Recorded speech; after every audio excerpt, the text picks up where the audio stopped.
Truth is stranger than fiction. I'd heard the saying before, but nothing prepared me for the absurdity of what was to come. My name is Sarah, and I had an experience that defies belief. I met my boyfriend, David, through a mutual friend, and after dating for just over a year, it seemed only natural that we get married. As we settled into our new life together, I moved into his apartment and started organizing our things.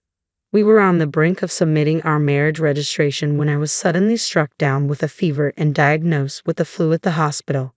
David, ever the reliable partner, assured me, "I'll handle the marriage registration." Trusting him, I left it in his hands. Hours later, I heard David's voice and then a sweet female voice calling out, "David." A wave of concern hit me. Had he brought another woman home while I was sick? But no, it wasn't a fever-induced delusion. David had come back with his mother.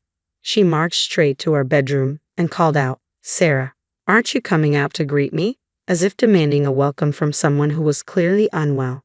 What kind of person was she? I pretended to be asleep, hoping to avoid further confrontation, but her next move was even worse. She yanked the blanket off me and scolded, "You're still in your pajamas." Of course, I was still in my pajamas, because I was sick. "Get up and change immediately. You look disgraceful," she ordered, trying to pull me out of bed. "Please leave me alone. I have the flu and it's contagious," I pleaded, my voice a mix of frustration and panic. Where was David during all this? From the living room, I could hear the loud sound of the TV and his laughter echoing along with a comedy show. "David, your mother is practically attacking your wife. Is this how you treat your wife? Unbelievable. Fine, if you're too sick to cook, I'll handle David's meal. Be grateful, you useless fool," she shouted before storming out. Her cruelty towards someone who was bedridden was nothing short of wicked. "David, I'm making your dinner, okay?" I overheard her say. Exhausted by the heated exchange, I felt utterly drained. If you heard, why didn't you stop her? My frustration with David only grew as he failed to intervene and allowed his mother's relentless abuse to continue. Unable to find peace, it took 5 long days for my fever to finally subside. I couldn't help but regret agreeing to marry him. I missed my single life deeply. After a 2-day rest, I returned to work and informed my boss that I was married. With no wedding ceremony planned, I only notified him and the HR department. At work, being something of a loner, my only close contact was Anna, who worked in HR.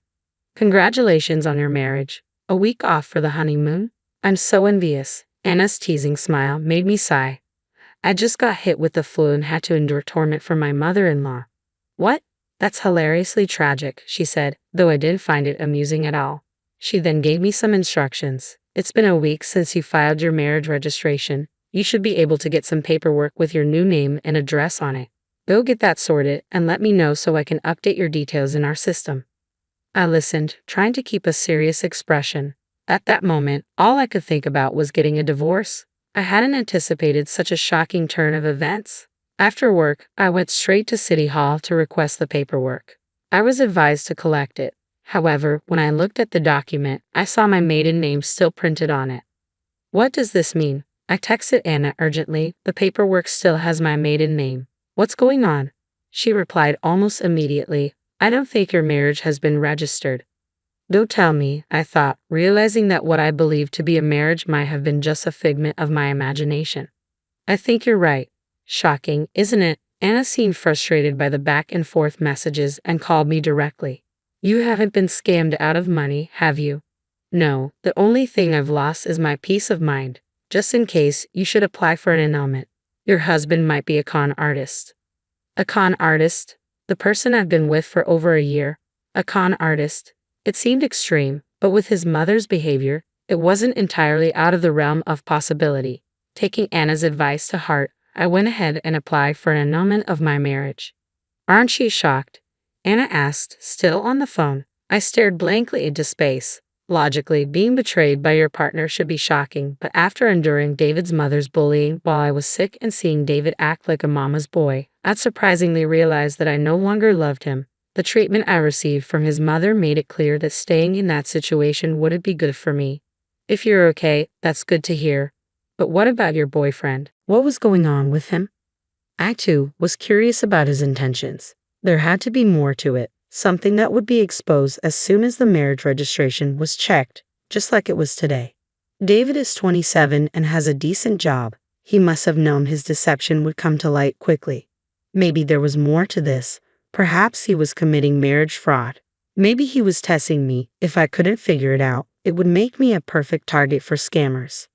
I was deeply offended to be treated like such a fool. I couldn't forgive David for what he'd done. Fueled by anger, I made a decision. I boasted to Anna about my plan, but what I actually managed to do was quite mundane. I recorded conversations and watched the footage of David and his mother.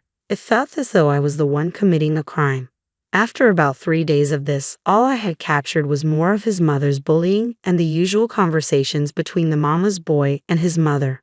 My interest waned, and I grew bored with the lack of solid evidence. Being the detective wasn't as easy as it seemed. Little did I know, an unexpected turn of events was about to unfold later that very day. At dinner, as I choked down his mother's bland beef stew and endured her usual verbal attacks, I must have looked emotionally drained. Seeing my defeated state, his mother smirked with satisfaction and let out a chuckle. "You've seemed unhappy ever since you got married, Sarah. But you know, it's because you're not fulfilling your duties as a wife, so I'm here to teach you. You should be grateful for that." I could barely muster the energy to respond. What kind of answer was that? What a terrible woman David's mother was. It was fortunate, in a way, that she wasn't my mother-in-law. Wait, did she know I wasn't actually married to David? Was she bullying me despite knowing I wasn't her daughter-in-law? "Mom, oops, I let it slip. My bad," she said, fake coughing and casting a sidelong glance at me. "Let me explain. David and I had a plan for our happiness." What? This was an unexpected twist. I had assumed David was acting alone, but it turned out his mother was involved in the deception as well. Did they realize I was investigating? What does she mean by our happiness? Intrigued by this dramatic development, I listened closely. "You seem to be in the dark, so let me clarify. Your marriage registration was never filed. This means you and David are still just strangers."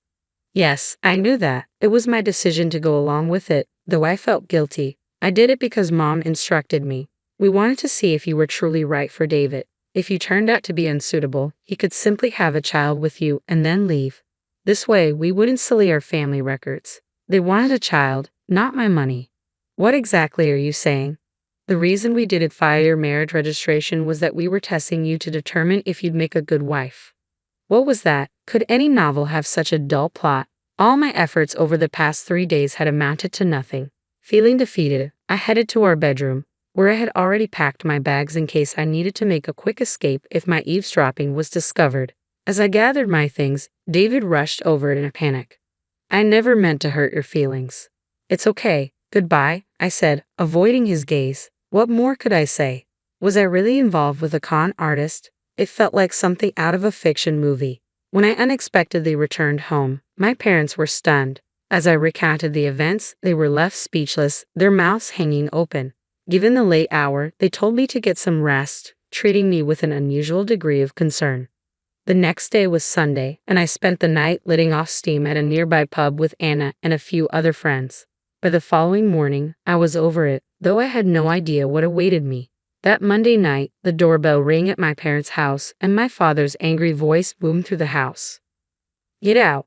I rushed downstairs to find David standing at the entrance with his mother looming behind him. "Sarah, you need to listen to me," David pleaded, pushing past my father. "Why should I? Everything was fine when we were dating, wasn't it?"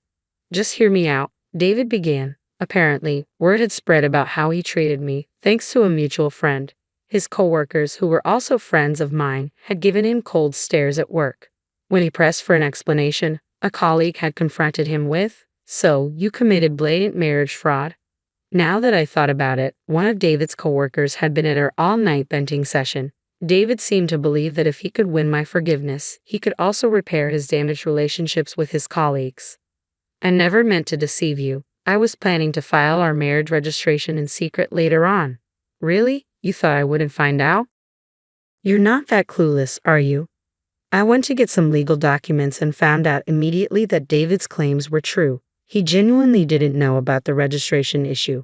I felt foolish for suspecting something more sinister. As I stood there, stunned, his mother stormed in. "You knew about this and still stayed with David for a few days." Forgive him immediately, and then I'll consider you as my daughter-in-law. Honestly, I couldn't care less about your approval. Even if you begged, I wouldn't want to be your daughter-in-law. What did you just say? Your son is a mama's boy, and your cooking is awful. I'm fed up with your bullying and your petty sarcasm. What? I continued, watching his mother's face turn red with anger. You wanted me to have his child and not ruin the family's reputation. Isn't that a gross violation of my rights? Did you even think of me as a person with feelings, not just a tool? And don't you dare speak to my mother like that. Do you still not understand what's going on? What you did is called marriage fraud. I didn't do anything wrong. You wasted my precious time. Time is valuable, you fool. I nearly grabbed David by the collar, but my father stepped in. Sarah, that's enough. The neighbors are watching. I looked around to see that we had attracted quite a crowd, with neighbors clapping and cheering, "Go Sarah." Meanwhile, those who knew David and his mother were whispering and spreading rumors. I glared at the now pale David and his mother and threatened them. Don't ever come near here again. If I see either of you around my house, I'll call the police. As an afterthought, I added, David, I've recorded conversations of your mother bullying me. I'll be seeking compensation, so expect a call from my lawyer. I said this with a triumphant smile. After that, David's situation only worsened. He was ostracized and removed from team projects, relegated to a mundane role in the document management department, essentially a notice of redundancy. My gossip-loving mother filled me in on what happened to David's mother. During our confrontation at my parents' house, someone she knew was present, and soon they became infamous in the neighborhood as the Foster mother and son. They now lived a constrained life, constantly trying to avoid being seen. It was all a consequence of their own foolishness. I couldn't help but feel a sense of satisfaction at how things turned out for David and his mother. The house was my everything.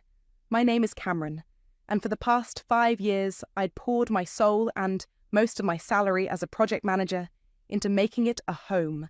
Every payment, every repair, every decision, largely me. Bowen, my husband, Bowen was good at appreciating the finished product. He'd clap me on the back after I'd spent a weekend tiling the bathroom floor and say, "Looks great, babe," as if it had magically appeared. I loved him, or at least, I loved the man I thought he was, but there was always this little hum of unease, a background static that got louder whenever his parents, Jorge and Vivian, were around. They were a lot. Vivian, with her backhanded compliments that could strip paint, and Jorge, whose pronouncements on how the world should work usually involved someone else footing the bill. Lately, their visits had become more frequent, their hints about slowing down and family support less subtle. Bowen, bless his easily influenced heart, would just nod along, his eyes shining with filial devotion. I'd bite my tongue, reminding myself that they were his parents, and they lived an hour away. An hour I was starting to cherish like a precious, life-saving buffer. Last Tuesday started like any other. A flurry of emails, a team meeting that ran late, the usual project fires to extinguish. I was looking forward to a quiet evening, maybe a glass of wine and some mindless TV. Then Bowen called. "Hey Cam, Mom and Dad are going to swing by for dinner. Is that okay?" Swing by. Like it was a casual 5-minute pop-in, not a 3-hour siege. "Oh," I said, trying to keep the weariness from my voice. "Sure, Bowen. What's the occasion?" "No occasion, just a family dinner. Mum said she'd bring her famous casserole." My heart sank. Vivian's famous casserole was a dense, cheesy concoction that could double as a doorstop. "Great," I managed. "I'll pick up some salad stuff on the way home." The evening unfolded with its usual predictability. Vivian surveyed my kitchen, her gaze lingering on a fingerprint on the stainless steel fridge. "You work so hard, dear," she'd said, her voice dripping with something that wasn't quite sympathy. It must be difficult to keep up with everything. Jorge, meanwhile, had settled into my favourite armchair, flipping through channels on the TV, already making himself comfortable. Bowen shuttled between them, beaming, refilling Jorge's drink, laughing a little too loudly at his father's pronouncements about the state of the economy. I plastered on a smile and tried to make conversation, feeling like an outsider in my own home. Dinner was endured. The casserole sat heavy in my stomach. We talked about everything and nothing. Then, as I was clearing the plates, Vivian clapped her hands together, a theatrical sound in the relative quiet. "Well, everyone," she announced, her smile wide and a little too bright. "We have some absolutely wonderful news." Bowen straightened up, his face alight with an almost childlike excitement. He reached over and squeezed my hand, his palm a little sweaty. "This is huge, Cam. You're going to be so thrilled." I looked from his eager face to Vivian's triumphant one, then to Jorge, who was leaning back, a smug, satisfied expression on his face. A knot of dread began to tighten in my chest. "What is it?" I asked, my voice carefully neutral. Jorge puffed out his chest. "We've sold the house," he declared, as if announcing a royal decree. Okay, that was unexpected. They'd been talking about downsizing for years, but I never thought they'd actually do it. Their house was old, needed a lot of work. "Oh, wow," I said. "Congratulations. Where are you moving?" Vivian's smile widened, if that was even possible. "That's the best part, dear," Vivian trilled, her eyes sparkling. She reached out and patted my arm, a gesture that felt more like acclaim than affection. "We're moving in with you and Bowen. Here." The air rushed out of my lungs. I stared at her, then at Jorge, then at Bowen, whose grin was so wide it looked painful. He was actually proud of this. He thought this was good news. "Here?" I managed, my voice barely a whisper. "Permanently?" "Of course, permanently. Silly." Vivian laughed, a high-pitched sound that grated on my nerves. "We're family, and this house is certainly big enough. We'll be so cozy." Jorge nodded sagely. "It just makes sense. We're getting older, Bowen can help us out, and we can help you too. Think of the money you'll all save. It's a win-win." My mind reeled. My house, my sanctuary, invaded. Not for a visit, not for a holiday, but permanently. They hadn't asked. They hadn't discussed. They had simply decided. And Bowen was beaming. I felt a cold wave wash over me, a profound sense of betrayal so sharp it was almost physical. I looked at Bowen, searching his face for any sign, any flicker of understanding of what this meant to me. There was none, only that same blissful, idiotic pride. They hadn't just decided their future. They thought they had decided mine. They had no idea how wrong they were. Later that night, after Jorge and Vivian had finally, gleefully departed with promises to start bringing a few boxes over next week, the silence in the house felt heavy, suffocating. Bowen was humming as he loaded the dishwasher, still basking in the glow of the announcement. "Bowen," I began, my voice tight. "We need to talk about this." He turned, still smiling. "About what? Isn't it great? Mom and Dad here with us. It'll be like when I was a kid, but better, because you're here too." I took a deep breath, trying to stay calm. "They can't just move in here, Bowen. We never discussed this." "I never agreed to this." His smile faltered. "What's not to agree to? They're my parents, Cam. They need a place. We have space. It's what families do." "Families also communicate," I said, my voice rising despite my efforts. "They don't just spring life-altering decisions on people. This is my house too, Bowen. I pay the mortgage." He frowned, a petulant look crossing his face. "Don't be like that. You're making it sound like they're freeloaders. They'll contribute, I'm sure. And Dad said it himself. We'll save so much money. Think about it. No more rent for them. They can help with utilities." "Help with utilities?" I almost laughed. "Bowen, they expect to live here for free. And what about our life, our privacy? My office will become Jorge's den, won't it? Vivian will redecorate the kitchen while I'm at work." "You're being dramatic," he said, turning back to the dishwasher, dismissing me. "Mum's a great cook, and Dad will be company for you when you're working from home." "I don't want company when I'm working from home," I snapped. "I want peace and quiet. This is a huge imposition, Bowen, and you didn't even think to talk to me about it?" He slammed the dishwasher door shut. "Why are you always so difficult about my family? They're good people. They love you. You should be more family-oriented." Gaslighting. The accusation stung, sharp and unfair. "This isn't about being family-oriented, Bowen. This is about respect. My respect. Our respect as a couple, he sighed, running a hand through his hair. Look, it's happening, okay? They've sold their house. They've got nowhere else to go. A cold suspicion began to form. When did they sell it? A few weeks ago, I guess. They wanted to surprise us with the good news. And you knew? He shifted uncomfortably. Well, yeah. I mean, I knew they were planning it. It's a good plan, Cam. Solid. The casual admission, the complete lack of regard for my feelings, for our shared life, hit me harder than their initial announcement. I felt a chasm open between us, wide and dark. I started noticing little things after that. Odd withdrawals from our joint savings account, small amounts at first, then larger. I'd ask Bowen, and he'd have a vague explanation. Oh, that was for car parts. Or, just some bills I forgot about.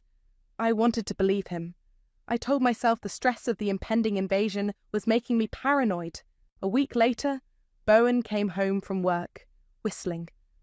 Just got off the phone with Dad, he said, grabbing a beer from the fridge. They've given notice on their rental, and the movers are booked for 6 weeks from Saturday. He took a long swig. It's all arranged, Cam. Don't make this difficult. Difficult, he thought. I was making this difficult. The coldness in my chest solidified into something hard and sharp. Given notice on their rental, I repeated, latching onto the phrase. Bowen, they owned their house. You said they sold it. He waved a dismissive hand, already halfway to the living room. Yeah, sold it. Rental, whatever. Point is, they're coming. He flopped onto the sofa and grabbed the remote. The casual lie, the utter lack of concern for the details, sent a fresh wave of unease through me. Something was very wrong here. More wrong than just an unwelcome extended family visit. That night, I couldn't sleep. Bowen snored softly beside me, oblivious. The phrase, given notice on their rental, echoed in my mind. Why lie about something so trivial, unless it was part of a bigger deception? The small discrepancies in the joint account, the ones I'd tried to brush off as paranoia, suddenly felt more sinister. The next morning, as soon as Bowen left for work, I sat down at my laptop. My heart hammered against my ribs. I felt like a spy in my own marriage, but the gnawing suspicion wouldn't leave me alone. I logged into our online banking, my hands slightly trembling, the joint savings account. We diligently put money into it every month, our future fund. For renovations, big trips, emergencies. It was supposed to be a testament to our partnership. I started scrolling through the transaction history, going back further than I had before. 6 months, then 7. And there it was. Not just small, odd withdrawals. Regular, significant transfers. $1,000, $1,500, $2,000, every 2 weeks like clockwork for the past 6 months. Each one labelled simply, Transfer to J. Rogers, Jorge. My breath hitched. Thousands, tens of thousands of dollars, siphoned from our savings. Our future, directly into my father-in-law's account. Bowen hadn't just known about them selling their house, he'd been actively funding them, bankrolling their transition into my life, my home. The betrayal was a physical blow, knocking the air from my lungs. This wasn't just about his parents moving in. This was a calculated, sustained deception. He'd been lying to me for months, smiling to my face while secretly undermining our financial security, our trust, everything we'd built. Or rather, everything I thought we'd built. A cold, methodical anger began to replace the hurt. The shock was still there, but it was now overlaid with a chilling clarity. This wasn't a misunderstanding. This wasn't Bowen being easily influenced. This was a deliberate, coordinated effort by him and his parents to manipulate me, to take what was mine, to dismantle my life for their convenience. My project manager brain, the part of me that thrived on spreadsheets and clear action plans, kicked into gear. The emotional storm receded, replaced by a steely resolve. They thought they had me backed into a corner. They thought I would just accept. Roll over. I picked up my phone, my fingers surprisingly steady as I scrolled to Natalie's number. My best friend since college, now a sharp corporate lawyer. She answered on the second ring. Hey Cam, what's up? Her cheerful voice came through the line. Nat, I need to talk to you, I said. my voice low and urgent. Something's happened. Something really bad. I laid it all out. The dinner announcement, Bowen's complicity, the lie about the rental, and finally, the devastating discovery of the secret transfers. Natalie listened patiently, the silence on her end punctuated only by my increasingly shaky breaths as I recounted the details. When I finished, there was a long pause. "Wow," she finally said, her voice devoid of its usual cheer. "Cam, this is beyond just them being awful in-laws. The financial stuff, that's serious." "I know," I whispered. "What do I do, Nat?" "First," she said, her tone shifting into professional lawyer mode, "you document everything. Every transfer, every date, every lie he's told you. Second, and I mean this, Cam, you need to see a specialist, a divorce lawyer, and you need to do it quietly. This isn't just about them moving in anymore." Her words hung in the air, heavy and final. A divorce lawyer. The thought sent a fresh jolt through me, but beneath it, a flicker of something else. Determination. Natalie was right. This wasn't just about stopping them from moving in. This was about extricating myself from a situation that was rotten to its core. This was about survival. Natalie's words were a splash of icy water, shocking but clarifying. A divorce lawyer. The term itself felt alien, something that happened to other people, not to me, not after only 7 years of marriage. But the evidence on my laptop screen, the cold, hard numbers detailing Bowen's betrayal, was undeniable. This wasn't a partnership. It was a heist, and I was the mark. "A divorce lawyer," I repeated, the words tasting like ash. "Are you sure, Nat?" "Cam, he's been systematically draining your joint savings to give to his parents, all while planning to move them into your house without your consent. What part of that sounds like a salvageable marriage to you?" Her tone was blunt, but kind. "You need someone who specializes in this, someone who can protect your assets, especially the house. The house. My house. The one I'd poured my heart and my earnings into. The thought of Jorge and Vivian settling into it, funded by my stolen savings, made my blood boil." "Okay," I said, a new resolve hardening my voice. "Okay, Nat. Can you recommend someone?" "I know just the person," she replied. "Anna Miller. She's a shark, but she's fair, and she doesn't suffer fools. I'll text you her details. Call her today, Cam. Don't wait."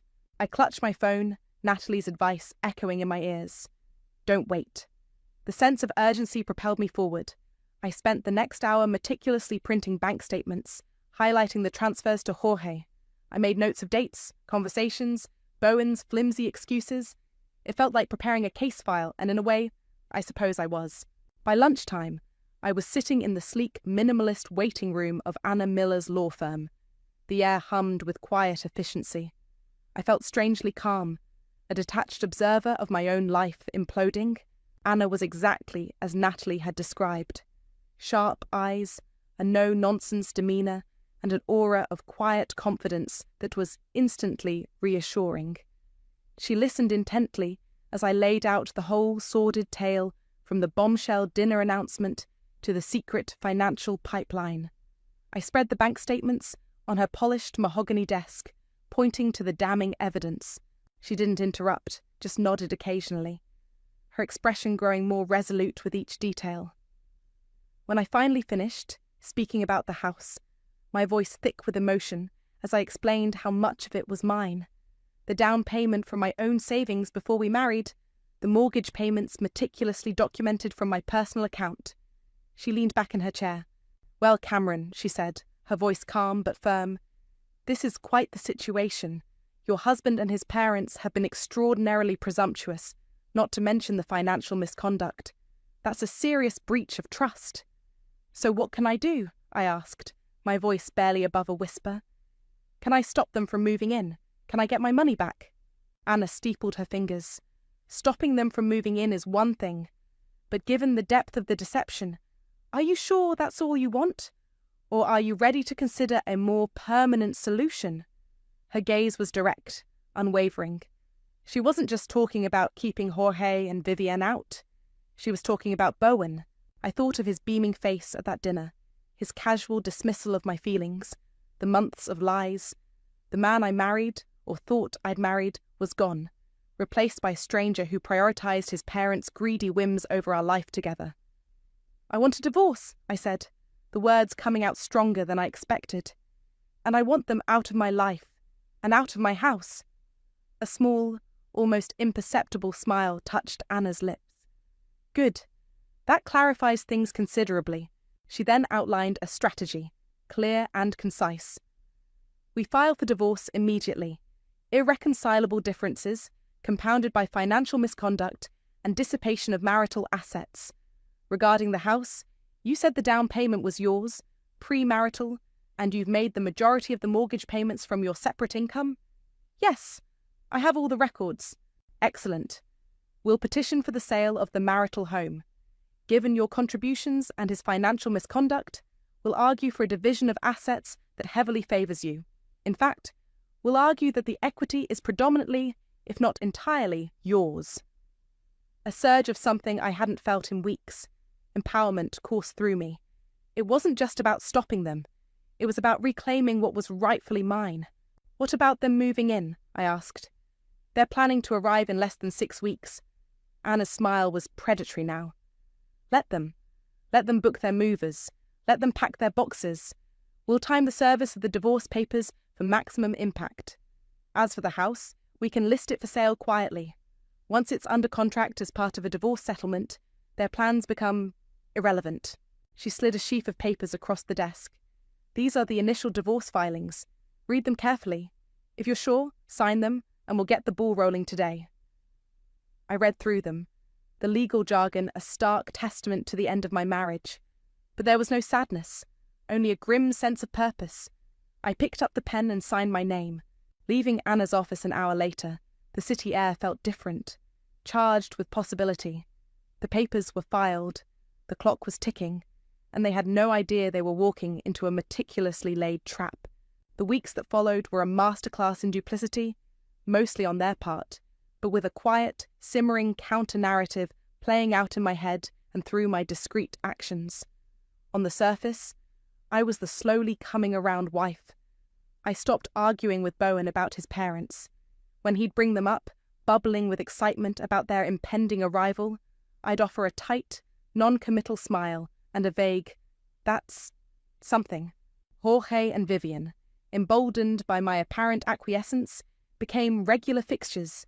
They'd pop over unannounced, usually around dinner time, or on Saturday mornings when I was trying to catch up on chores, or, God forbid, relax. "Just wanted to measure the guest room again, dear," Vivian would chirp, brandishing a tape measure like a weapon. "Jorge is thinking of bringing his big recliner, and we need to see if it will fit with the dresser." My guest room, soon to be their room. Jorge, meanwhile, would wander into my home office, the one I'd painstakingly designed for productivity and calm. He'd stand in the middle, hands on his hips, surveying it like a conquering general. "You know, Cameron," he said one afternoon, while I was on a crucial video call, "this room has excellent light. It would make a fine den, a place for a man to read his paper, perhaps enjoy a brandy in the evening." He winked, oblivious to the death glare I was trying to project through my screen. Bowen, bless his oblivious heart, just lapped it up. "That's a great idea, Dad. Cam's usually done with work by 5 anyway. Right, babe?" I'd just smile. A smile that didn't reach my eyes. A smile that was counting down the days. Vivian took a particular interest in my kitchen. "Such a lovely big space," she'd sigh, running a critical finger over my countertops. "Though the layout isn't terribly efficient, is it? And these cabinets? A bit dated, dear." She'd then launch into her plans for small improvements. New handles, perhaps a different backsplash. Just to make it more functional for all of us. The audacity was breathtaking. Every comment, every suggestion was a tiny pinprick fueling the cold fire of my resolve. I documented it all, mentally and sometimes in a locked file on my computer.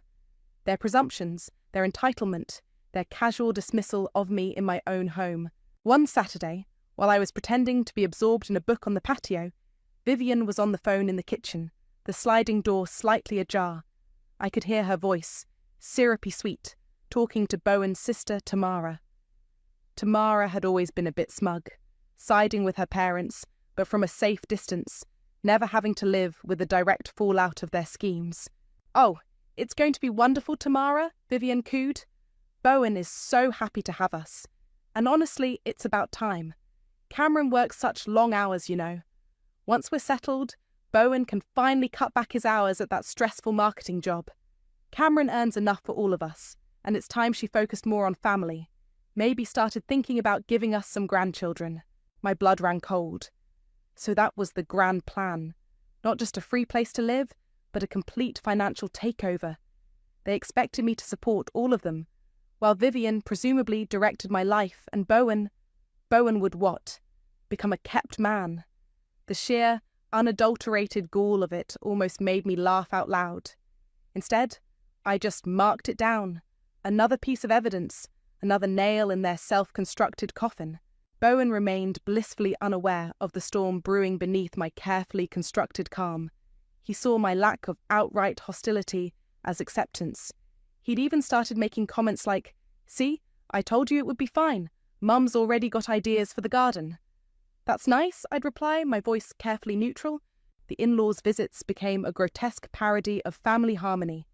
They'd bring paint swatches, fabric samples for curtains I would never hang, and debate the merits of different flooring for rooms I intended to sell out from under them.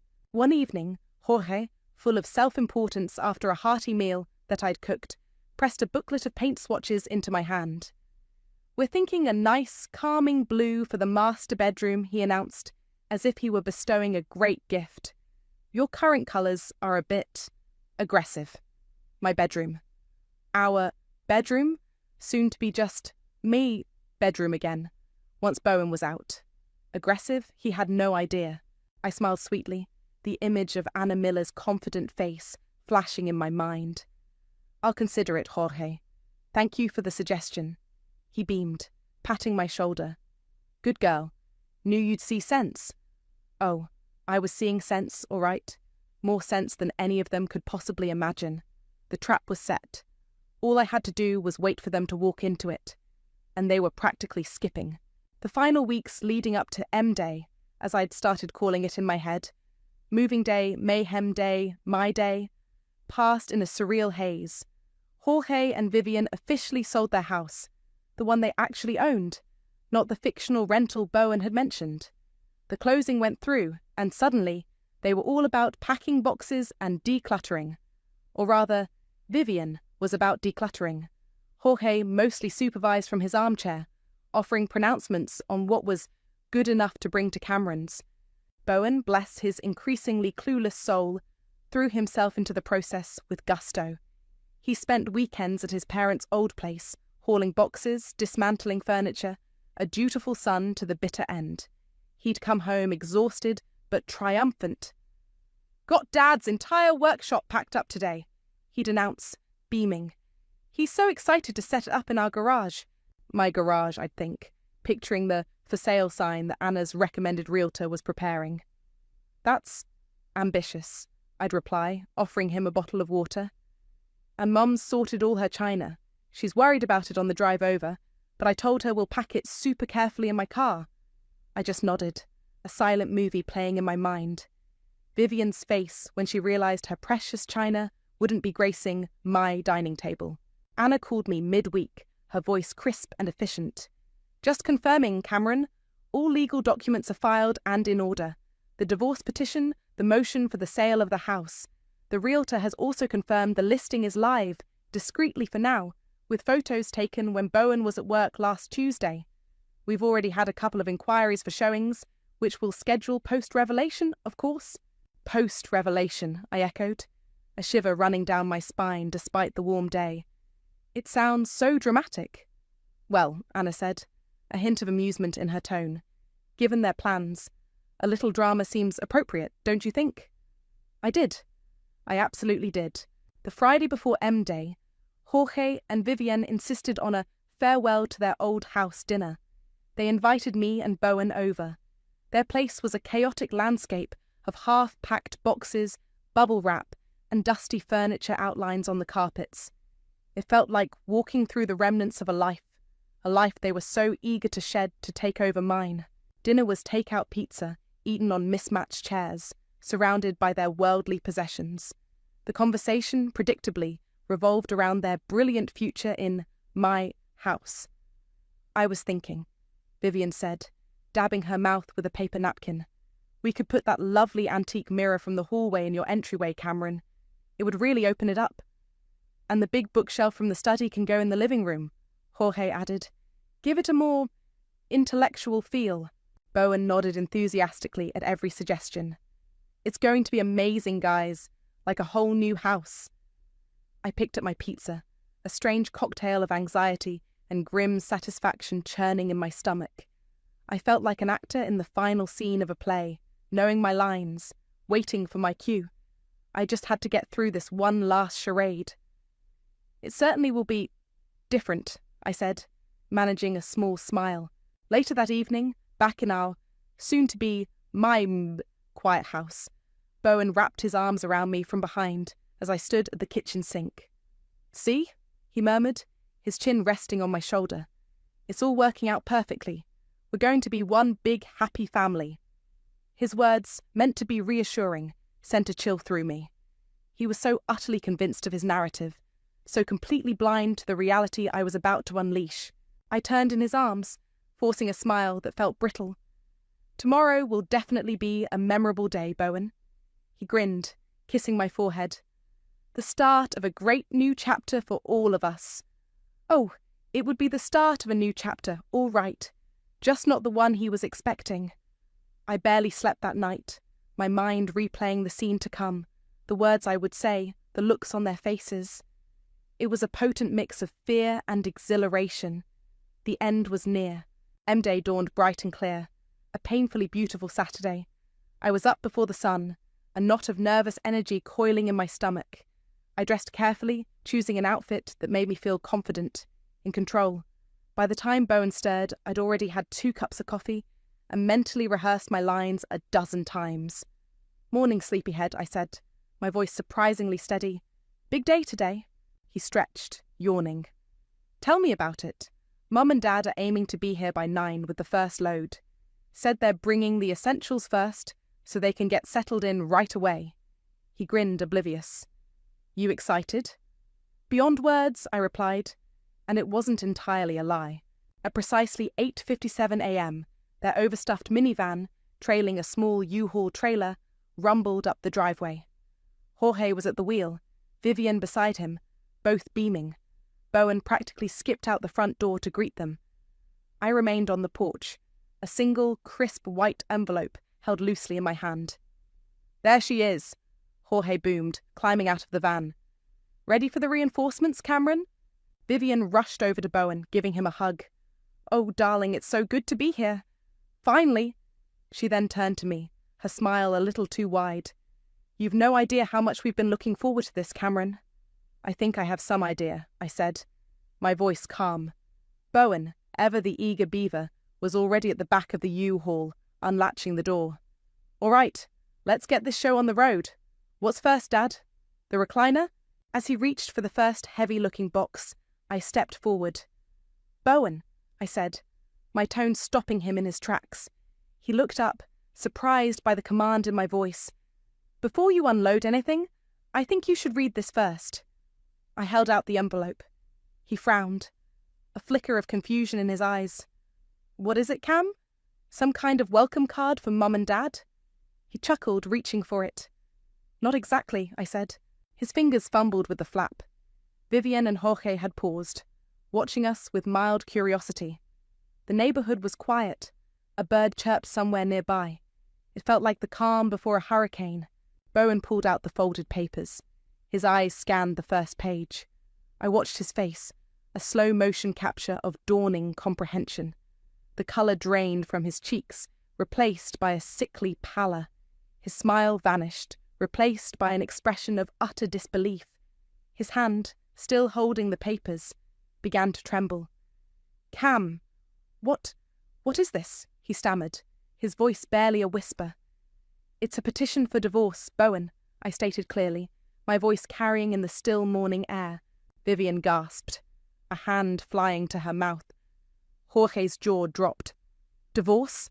Bowen choked out, his eyes wide with shock, darting between me and the papers in his hand. You're divorcing me? Yes, I am, I confirmed. And before your parents start unloading their belongings into my house, there's something else you all need to know. I took a steadying breath. This was it.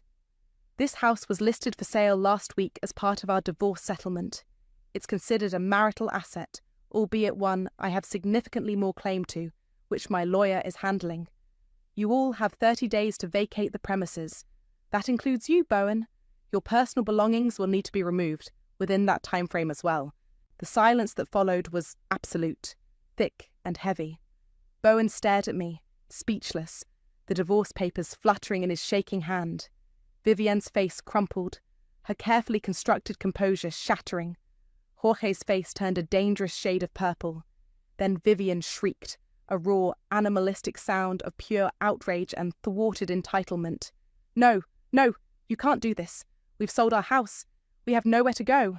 Jorge finally found his voice, sputtering with rage. This is outrageous, you conniving little... This is our home now. Bowen, tell her. Bowen just stood there, a broken statue, his eyes fixed on me, filled with a mixture of horror and a dawning, terrible understanding. Their arrogant smiles, the ones they'd worn like badges of honor for weeks, had completely collapsed. In their place was raw, unfiltered shock, disbelief, and the terrifying realization that their grand plan, their comfortable future, built on my unwilling generosity, had just been spectacularly, irrevocably demolished. Jorge took a step towards me, his fists clenched. You can't do this. This is our home now, he bellowed, his voice cracking. I raised an eyebrow, my carefully cultivated calm holding firm. Actually, Jorge, I said, my voice cool and level. I can, and it's not.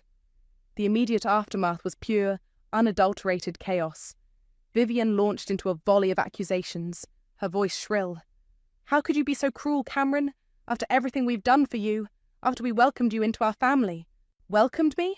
I asked, a humorless laugh escaping me. You mean, after you planned to colonize my house and live off my income without so much as a discussion? Jorge, bypassing accusations, went straight for bluster. You'll hear from our lawyer. This is illegal. You can't just throw us out on the street. Actually, I said, pulling out my phone. My lawyer, Anna, is expecting your call. Or rather, she's expecting you to try and call her bluff. She's very good at her job. I held up the phone. Would you like her number now, or would you prefer to find it on the divorce papers Bowen is holding? Jorge's face purpled further, but he didn't reach for the phone. He knew, I think, that he had no leg to stand on. Bowen finally seemed to snap out of his stupor. He looked from his parents' furious faces to my resolute one, the reality of the situation crashing down on him. Cam, please, he begged, his voice cracking. Don't do this. We can talk about it. We can figure something out. Figure what out, Bowen? I asked, my voice devoid of the warmth it once held for him. Figure out how you can continue to lie to me and funnel our savings to your parents. Figure out how I can be happy with 3 uninvited, entitled house guests for the rest of my life. No, Bowen. The time for talking is over. You made your choices. Now I'm making mine. Vivienne switched tactics, her face crumpling into tears. But where will we go? We have nothing. You're destroying our lives, she wailed, clutching at Bowen's arm. It was a masterful performance, but I wasn't buying it. You sold your house, Vivienne. You have the proceeds from that sale. You're not destitute. You're just inconvenienced. And frankly, that's a consequence of your own making. Just then, as if on cue, a nondescript sedan pulled up to the curb. A man in a suit got out, holding a clipboard. Cameron? He asked. I nodded. I have a formal notice to quit for Jorge Rogers, Vivienne Rogers, and Bowen Graham. He stepped forward, handing a copy to a stunned Jorge, then to Bowen. You have 30 days to vacate the premises, as per the legal statutes of this state. Vivienne stared at the paper, as if it were a snake. Squatters' rights! She suddenly shrieked, a wild look in her eyes. We've established residency by bringing our things. She gestured vaguely at the U-Haul. The process server, clearly unfazed, simply said, Ma'am, These premises are subject to an active divorce proceeding and a court-acknowledged intent to sell. Attempting to remain beyond the notice period will result in trespassing charges and forcible removal by the sheriff's department. I'd advise you to consult with an attorney." He then tipped his head to me.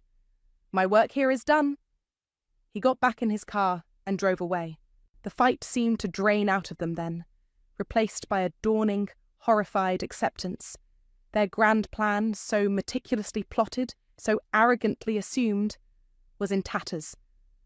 The silence was broken only by Vivian's ragged sobs and Bowen's quiet, defeated sniffles. Jorge just stood there, looking old and deflated, the bluster gone. Watching them, I felt not a shred of pity, only a profound sense of relief. The weight I'd been carrying for months lifted. The next few weeks were an adjustment. Bowen moved out within the week, taking his things to his sister Tamara's spare room, a temporary and reportedly very tense arrangement.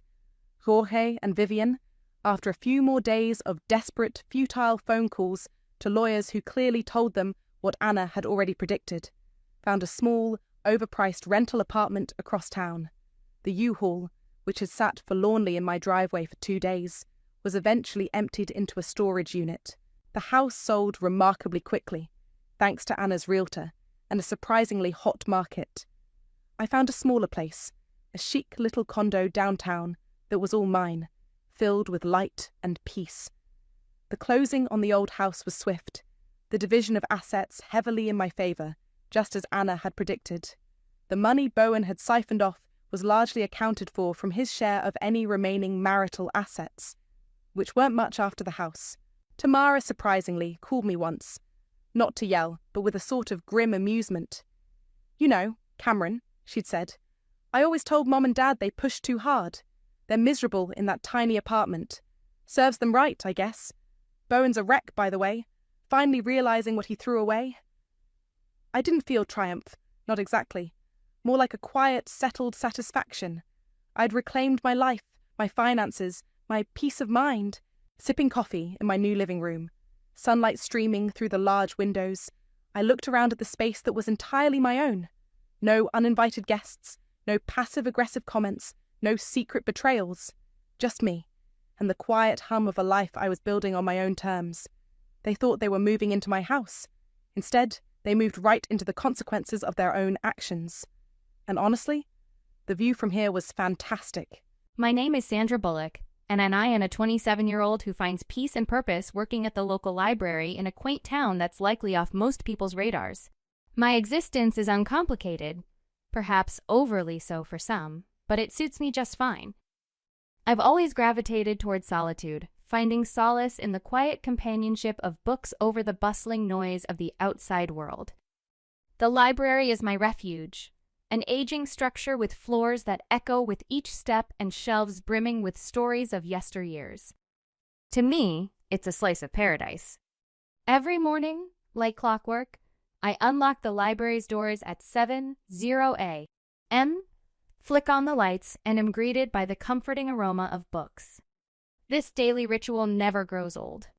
After losing my parents at a young age, my grandmother took me under her wing. She was a beacon of kindness, always nudging me towards the pages of a book to discover and learn.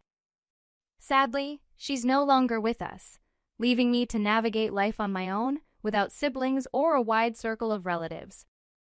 It's just me, carving out a modest existence. "Good morning, Sandra." Mr. Andrew, a familiar face and avid reader of history, calls out as he enters. "Morning, Mr. Andrew," I respond cheerily, letting him know about the new history books I'd set aside just for him. His appreciation is evident in his smile and shuffle towards his favorite shelf. My day unfolds in a series of comforting repetitions, assisting children with their school projects, recommending a love story to Mrs. Kimberly, and guiding Mr. Raymond towards the latest in science fiction. It's a serene life, and it suits me well. I relish in the predictability and the routine. But then, everything took a turn with Henry's arrival. He stepped into the library, clearly a man unaccustomed to our usual quietude, his polished appearance and self-assuredness setting him apart. "Can you help me find a book?" he asked, his voice carrying a warmth that felt new and exciting. "Of course. What are you looking for?" I managed, trying to mask my nervousness. He was in search of The Great Gatsby, and as I led him to the classics, our hands briefly met, sending an unexpected shiver through me. It was a fleeting touch, but it lingered in my thought. "Thank you, Sandra," he said, his eyes catching my name tag. I'm Henry. Nice to meet you." Returning his smile, I felt the stirrings of something new. That brief interaction marked the beginning of a journey towards discovering love in the most unexpected of places. I believed it was the start of something that would endure forever, the outset of an adventure that would guide me away from my tranquil existence into realms filled with turmoil and deceit. If only I had possessed the knowledge I hold now, perhaps the story would have unfolded differently. But life doesn't come equipped with forewarnings, and often we're taught our most profound lessons through tough experiences. After our initial encounter, Henry began to frequent the library more often. It seemed unusual because he didn't exactly fit the mold of a typical book lover. Yet, with every visit, he would seek my advice for a new read and linger to chat for a while. On one occasion, he entered just as I was wrestling with a box of newly delivered books. Without hesitation, he offered his assistance. "That would be great, thanks," I expressed, grateful for the help as we shelved the books together. "So, Sandra, what brought you to work in a library?" he inquired. I simply replied, "I've always had a deep affection for books. They're like steadfast companions, and besides, I cherish the tranquility here." His laughter echoed lightly. "I can see that. It feels like stepping into another realm." Our conversations began to stretch longer with each visit. I learned that Henry was involved in his family's business, something related to real estate. He was remarkably easy to talk to, and for the first time in a long while, I felt genuinely seen. Then, unexpectedly, he extended an invitation.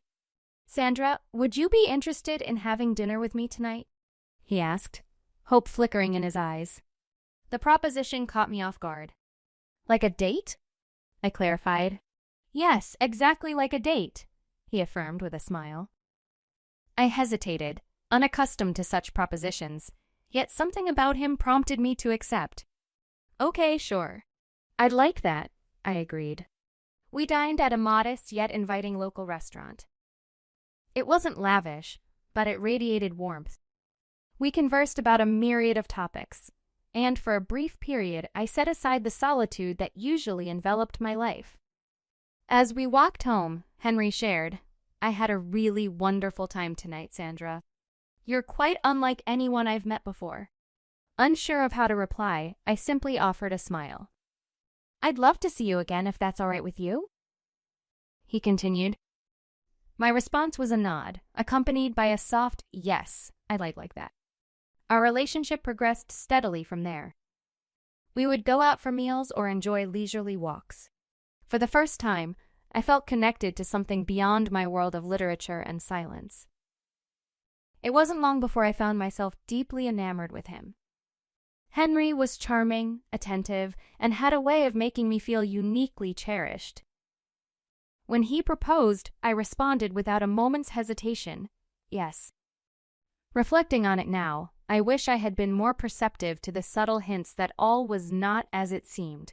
I wish I had seen through the allure earlier, understood that the charm was merely a facade hiding something far less appealing.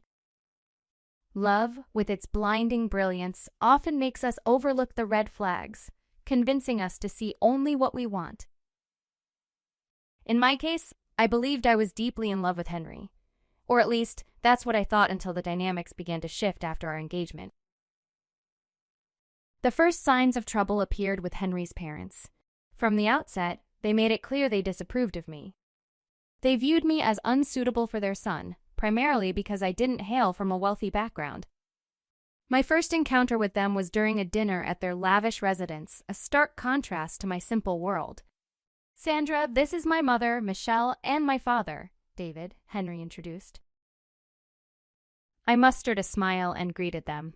"Nice to meet you," despite feeling incredibly out of place. Michelle's gaze swept over me, dripping with judgment. "So, you're the girl from the library?" she asked. "Yes, I am," I responded, my confidence waning under her scrutiny. David's remarks were even more cutting. "Couldn't you have found someone more suitable?" he said, making me wish I could disappear. The dinner felt endless, a clear exhibition of their belief that I wasn't worthy of their son. Yet Henry's defense of me in those moments only deepened my affection for him. As the wedding approached, they insisted on a prenuptial agreement, claiming it was a mere formality. Having little to my name, I consented without protest. Following the marriage, I moved into what was technically Henry's house, a gift from his parents, yet they behaved as though they still owned it. Their unannounced visits became a regular occurrence, with demands thrown at me the moment they entered. "Sandra, make us some coffee," Michelle would order, and I complied silently, aiming to avoid conflict. Michelle would often remind me, gesturing towards various items like the TV, that in the event of a divorce, none of it would be mine. It seemed everything was a constant reminder that I didn't belong. Henry began to transform as well, his warmth fading into a coldness I hadn't seen before. He joined his parents in their taunts. One evening, as I deliberated over what to wear to a family gathering, seeking his advice, his response was cutting. "This one makes you look less drab," he joked, laughter in his voice. I was taken aback by the sting of his words. It felt as though he had become another person in the presence of his family, no longer the supportive partner I had fallen in love with. Instead, he echoed their ridicule, leaving me to fend for myself in an increasingly hostile environment. Life in that house became a daily struggle, a constant reminder of how distant my reality was from the love and acceptance I once believed I had found. Feeling like an intruder in my own life, I clung to the hope that circumstances would improve, but instead, they deteriorated.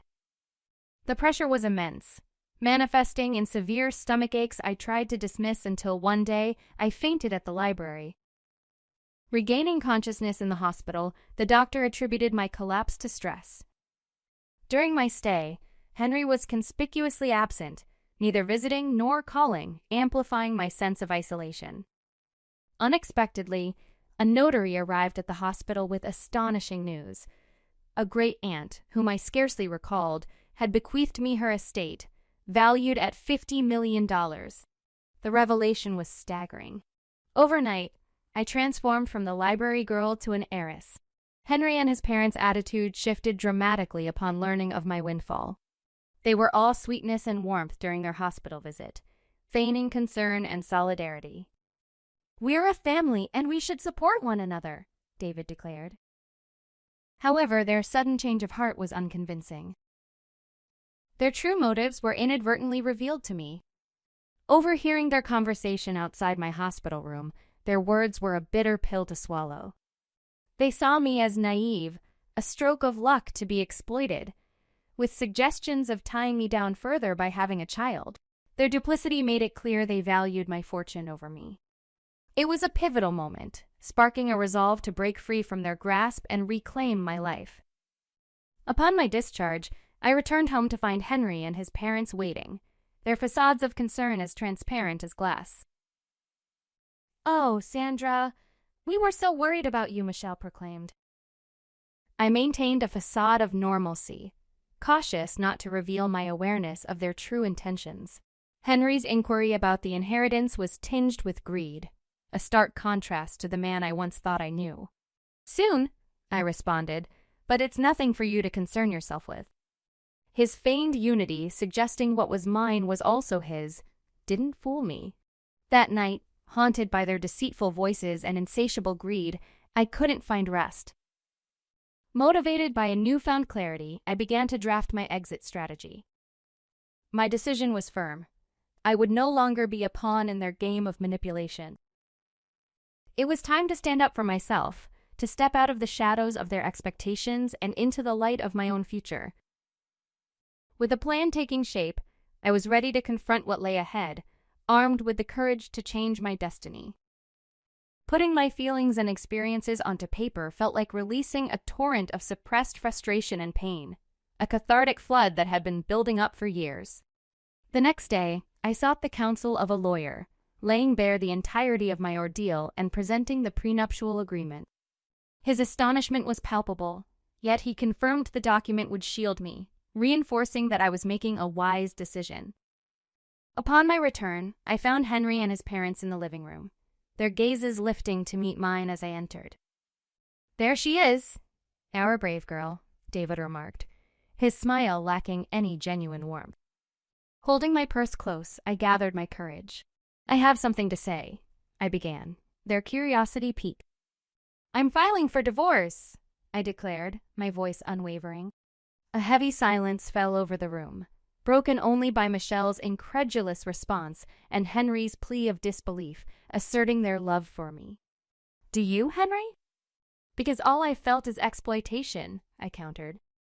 Michelle's anger was palpable as she threatened legal action to claim half of my inheritance. In response, I produced the prenuptial agreement from my purse, stating clearly that it prevented either party from laying claim to the other's assets in the event of a divorce. Their speechlessness was a novel experience for me, offering a moment of empowerment. I announced my intention to leave, forbidding any further contact, and walked out, their angry shouts fading behind me. Driving away was challenging, yet as I put distance between myself and the house, a sense of liberation enveloped me. For the first time in ages, I breathed freely, hopeful for a future brighter than my past. I moved into a modest apartment in the city. It wasn't luxurious, but it was unequivocally mine, bringing me a peace I hadn't felt in years. While I navigated the divorce proceedings, I felt fortified, capable of facing the process head-on. Then, a call from my lawyer unveiled another layer to my great-aunt's legacy. The will stipulated that a portion of my inheritance be allocated to charity, a reflection of her philanthropic spirit. This revelation took me by surprise, igniting contemplation about the potential to effect positive change. It seemed my great-aunt had not only bequeathed me a fortune, but also the opportunity to contribute to the greater good, propelling me towards a new and meaningful chapter in my life. I began to delve into charities and causes, eager to contribute to something impactful, something that could truly bring about change. During my search, I came across a modest organization dedicated to assisting women affected by domestic abuse. This cause resonated deeply with me. I reached out and arranged a meeting with them. The person I met, Patricia, was incredibly passionate and committed to the cause. She outlined the services they provided: shelter, legal support, and counseling for women in dire situations. Her stories touched me, and I felt a strong connection to their mission. "I want to help," I declared, motivated by a newfound purpose. Under Patricia's guidance, I allocated a portion of my inheritance to establish a new shelter. The sense of fulfillment I felt in aiding other women to find their way out of darkness was indescribable. A few weeks later, Patricia invited me to the shelter's inauguration. It was a modest gathering, yet it brimmed with hope and gratitude. Among the attendees, I recognized Emily, a former colleague from the library. "Sandra, is that you?" she inquired, surprised. We embraced, and I shared with her the story of the shelter and my involvement. She was visibly impressed. "That's incredible, Sandra. I had no idea," she said. Reconnecting with Emily felt rejuvenating. It was as if the pieces of my life were starting to realign. As the event concluded, Patricia expressed her heartfelt thanks. Observing the women who now had a sanctuary, I felt an inner warmth, a profound satisfaction I hadn't experienced in years. Engaging in the shelter's day-to-day activities brought me a genuine sense of fulfillment, a feeling that I was finally embracing my own path. Then, unexpectedly, Henry called. My heart fluttered with mixed emotions, but curiosity prevailed. "Hello, Henry," I answered, striving to maintain composure. He sounded urgent, desperate even. "Sandra, I need to talk to you. Can we meet?" "It's important," he said. Despite my reservations, I agreed to meet him at a public coffee shop, seeking the security of a familiar environment. Facing Henry, I noticed how much he had changed. He appeared defeated, almost pitiful. His eyes conveyed a deep sense of regret. "Sandra, I have made a tremendous mistake," he confessed. "Henry, I want you back." "I've realized the void you've left," he hastily confessed. His words barely stirred me, leaving me cold with disdain. "Why now, Henry?" I inquired, skepticism lacing my voice. He exhaled deeply, attributing the failure of our marriage to his parents' interference and his own shortcomings. "I was under their influence, but I've grown since then," he claimed. My frustration surged. "You let them demean me," joined in their mockery, I countered, recoiling as he sought my hand. "Please, Sandra, I acknowledge my faults." "I've transformed," he pleaded. Yet, looking at him, the man I once cherished was now a stranger to me, my feelings replaced by sheer disregard.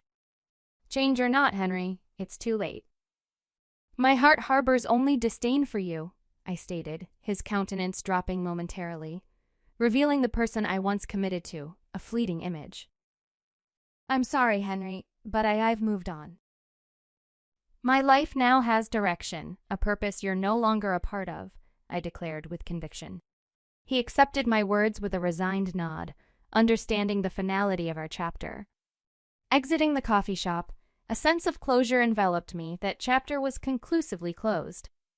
The subsequent day marked a celebration at the shelter, honoring a local artist's donation of a sculpture for our garden. Amid the gathering, a profound sense of community embraced me. Emily, my former library colleague, complimented the profound impact of my efforts. The unveiling of the sculpture, a figure of a woman reaching towards the sky, symbolized hope, resilience, and new beginnings, eliciting a wave of applause. In that moment, harmony pervaded, a testament to the journey and the support surrounding me. Patricia approached, her words resonating with optimism. "Sandra, this is merely the start. There's boundless potential for what we can accomplish." Surveying the hopeful faces, I recognized the truth in her statement. This was indeed my new beginning, a chapter I was eager to delve into with all my heart. Embracing my new role, I immersed myself in the shelter's daily operations, each day presenting its own set of hurdles and victories. My self-assurance flourished, and for the first time in a long while, I felt master of my fate. Engaging in self-defense classes, an endeavor previously unimaginable to me, became a new part of my routine. As I departed from the shelter one day, outside I noticed a car parked near the entrance. It was Michelle, my former mother-in-law, exiting the vehicle. Her approach was hesitant, her tone softer than I had ever encountered. "Sandra, we need to have a conversation," she implored. I stood my ground, feeling an unwavering steadiness in my voice. "I have nothing to discuss with you, Michelle. Please, just listen to me. I've come to see the error of our ways," she pleaded, her demeanor hinting at sincerity. Despite her apparent remorse, the scars of past torment lingered. "What is it you want, Michelle?" I asked, skepticism shadowing my curiosity. Her next words were unexpected. "I want to apologize. My actions were inexcusable, and they've cost me my son. I don't wish to lose you as well. In many ways, you were like the daughter I never had," she confessed, tears glistening in her eyes. A flicker of sympathy stirred within me, swiftly quelled by the memories of her cruelty. "Michelle, your apologies cannot undo the anguish you've caused. I've moved past it, and I suggest you do the same," I asserted, distancing myself as she reached out. "Please, Sandra, I can't change what happened, but I'm here to make amends," she insisted. "It's too late for amends, Michelle. Goodbye," I concluded, turning away from her lingering gaze, a firm reminder of my newfound resilience. The following day brought an anticipated challenge, a letter from Henry's attorney disputing the divorce settlement. Unperturbed, I consulted with my lawyer, Rachel, a tenacious advocate. "Henry has no grounds to contest, Sandra. The prenuptial agreement is unequivocal. He's merely attempting to intimidate you," she reassured me confidently. "I'm no longer intimidated by him." "Let's proceed," I declared, emboldened. Court day arrived, and I entered, poised and determined. Henry and his counsel were present, our eyes briefly meeting, a fleeting reminder of the love that once was. The judge's verdict was swift, upholding the prenuptial agreement and dismissing Henry's claims. A wave of relief and vindication washed over me. Afterward, Henry sought closure. "Sandra, I'm truly sorry for everything," he murmured, regret lacing his voice. Facing him, I recognized the man I once cherished, yet my feelings had irrevocably changed. "Goodbye, Henry." "Look after yourself," I responded, my parting words marking the end of our shared narrative. As I departed from the courthouse, a profound sense of liberation accompanied me, signaling not just the conclusion of a legal battle, but the commencement of a new chapter in my life, one filled with autonomy and purpose. A feeling of finality washed over me, signifying the end of a tumultuous phase and the dawn of a promising new era. At the shelter, we threw ourselves into organizing a fundraiser, an endeavor that commanded my full focus. The community's overwhelming support filled me with a profound sense of appreciation. On the night of the fundraiser, the atmosphere was electric, with a diverse crowd gathered to champion our cause. It was a moment of reflection for me, recognizing the journey I'd embarked on from being a reserved, hesitant individual to becoming an empowered advocate for myself and others. "Sandra, you've outdone yourself. This is remarkable," Emily exclaimed, approaching me amidst the festivities. My response was a heartfelt smile. "We accomplished this together, and there's still so much more ahead of us." As the evening progressed, I basked in the fulfillment and purpose that now defined my existence. This new chapter wasn't just about overcoming past adversities. It was about thriving in a role where I could make a meaningful difference. Surrounded by the energy and support of the event, I knew I was precisely where I belonged, ready to face whatever challenges and opportunities lay ahead with the same determination and resilience that had guided me this far. My name is Emma, and at 45 years old, I find myself drawn into the captivating world of French soap operas, thanks to the plethora of streaming services available. Each new drama hooks me deeper, weaving intricate stories filled with intense emotions. However, amidst the fictional dramas on screen, a real-life saga unfolded in my own life not too long ago. It was nearly 5 years back when I shared a home with my husband, who happened to be older than me. Despite our lack of children, I cherished the idea of spending quality time together. Yet an unexpected twist emerged one day when my longtime friend Julia, whom I've known since childhood and who even attended our wedding, called to reveal her recent divorce. The news caught me off guard, and as I returned home, intending to share the revelation with my husband, he surprised me by already knowing about Julia's marital troubles. Bewildered, I questioned how he had learned about it, as I hadn't mentioned it yet. His response left me uneasy, as if he had discerned something awry in our relationship. As the conversation unfolded, he made plans to accompany us for drinks, turning what was meant to be a girls' night out into an uncomfortable trio. Confusion and uncertainty clouded my mind as I attempted to navigate the situation, unsure of my husband's motives and feeling a sense of disconnection. I found myself puzzled by my husband's sudden insistence on joining our girls' night out. It seemed unusual, and I couldn't quite fathom his motivations. However, at his behest, I reached out to Julia to see how she felt about the idea. Surprisingly, she seemed open to the idea of us all hanging out together, which caught me off guard. I had anticipated her to prefer a night without my husband's presence. As the evening unfolded, the three of us, my husband, Julia, and I gathered for what turned out to be an unexpectedly enjoyable outing. Despite my initial reservations, the atmosphere was light, with Julia sharing her grievances about her recent divorce, which we turned into lighthearted banter to lift her spirits. However, amidst the laughter and camaraderie, I couldn't shake off a lingering sense of discomfort.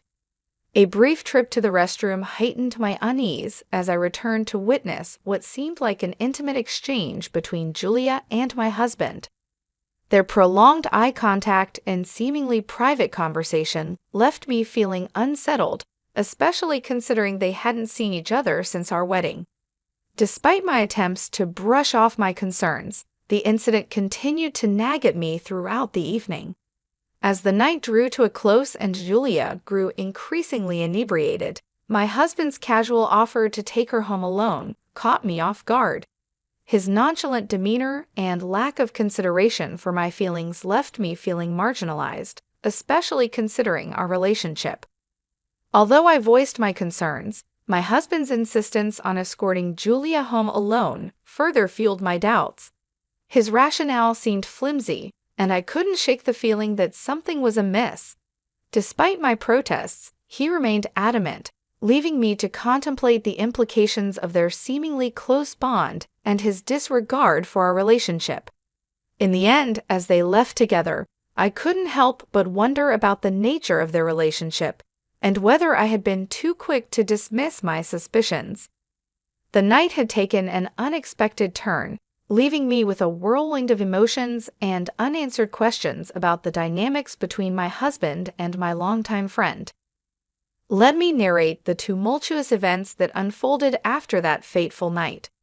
Julia, now living alone in her apartment, added another layer of complexity to the situation. The discomfort I felt during our outing transformed into disbelief as I contemplated the possibility of her sharing details with my husband while I was briefly absent. Despite my initial hesitation, I made the decision to leave them together and head home alone. The conflicting emotions churned within me as I grappled with the implications of their seemingly close bond.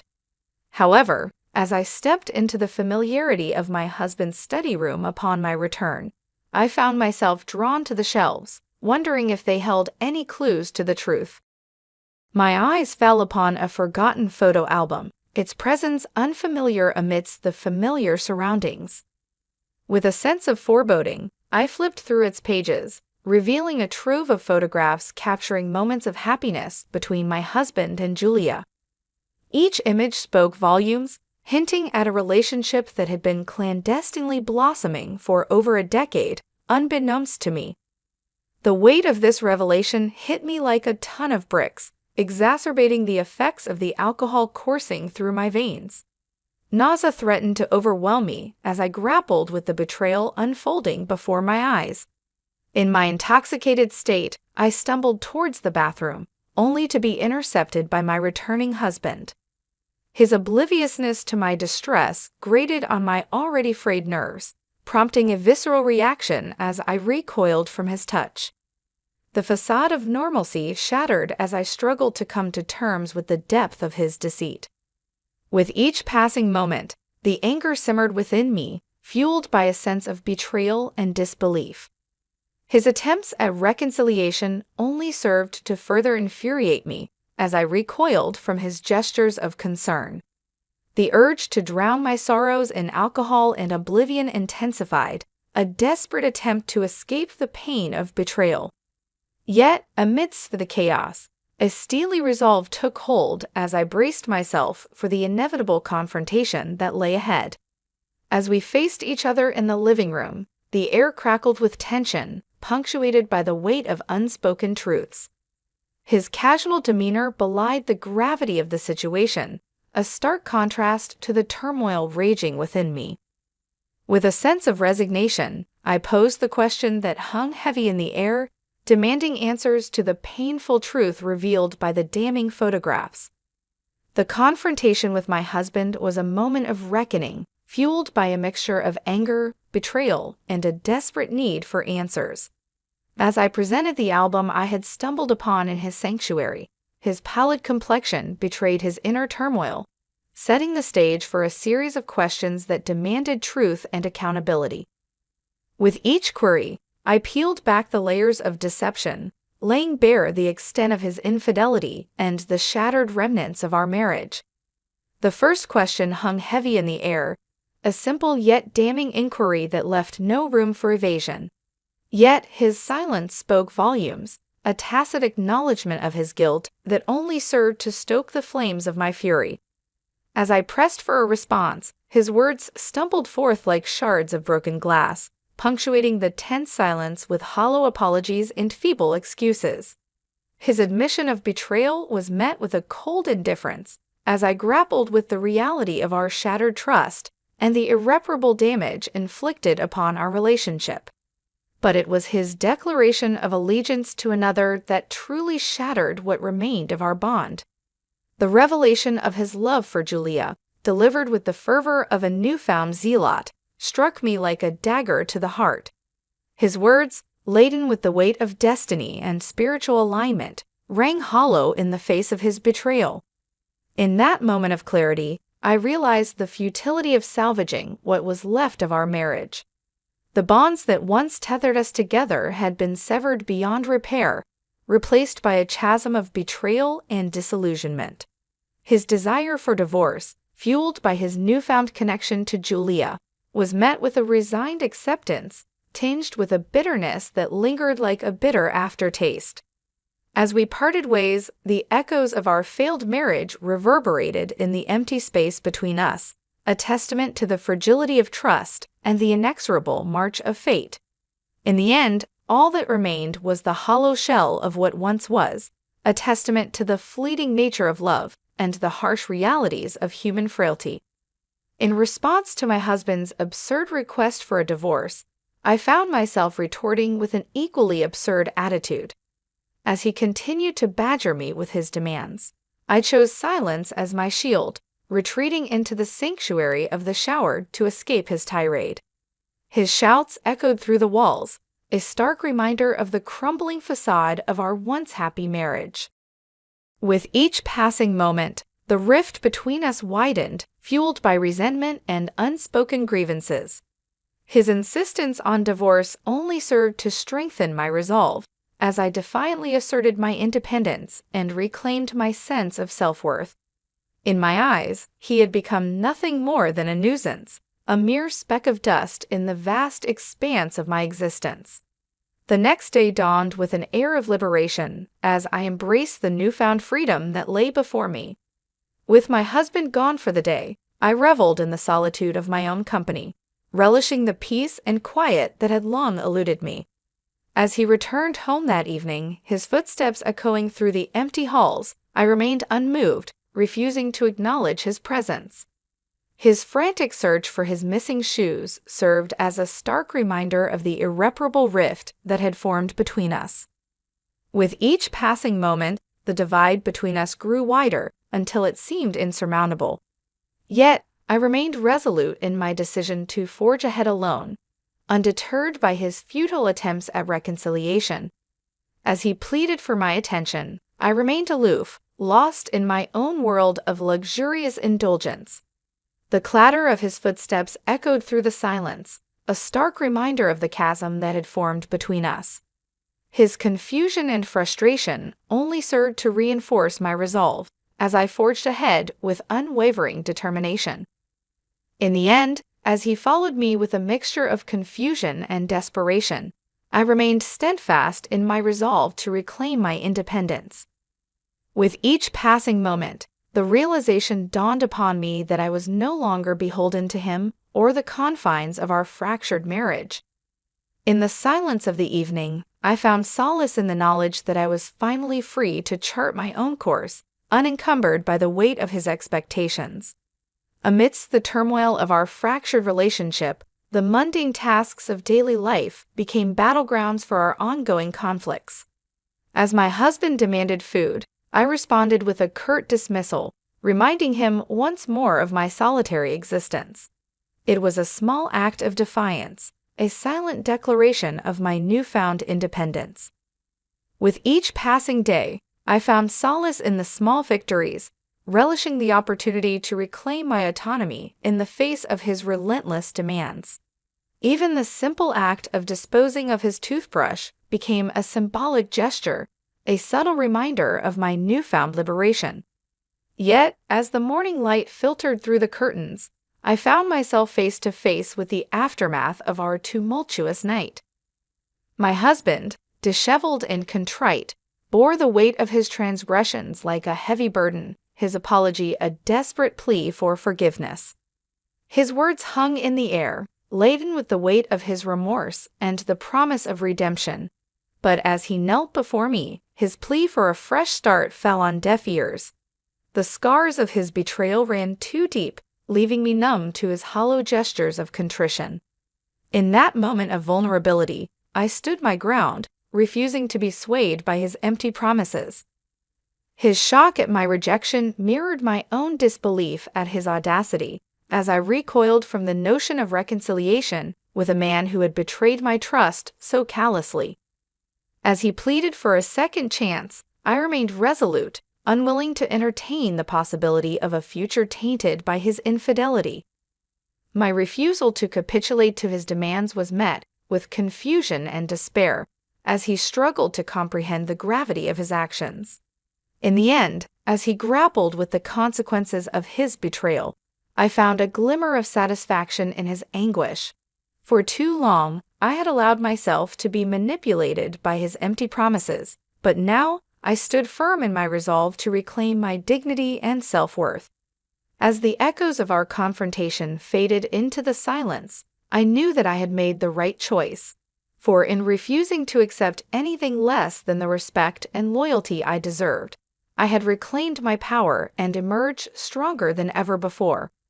In the wake of the revelation of my husband's betrayal and the devastating truth of Julia's involvement in our marital downfall, I found myself at a crossroads, grappling with a tumultuous mix of emotions ranging from anger and betrayal to a deep-seated determination to seek justice and reclaim my sense of self-worth.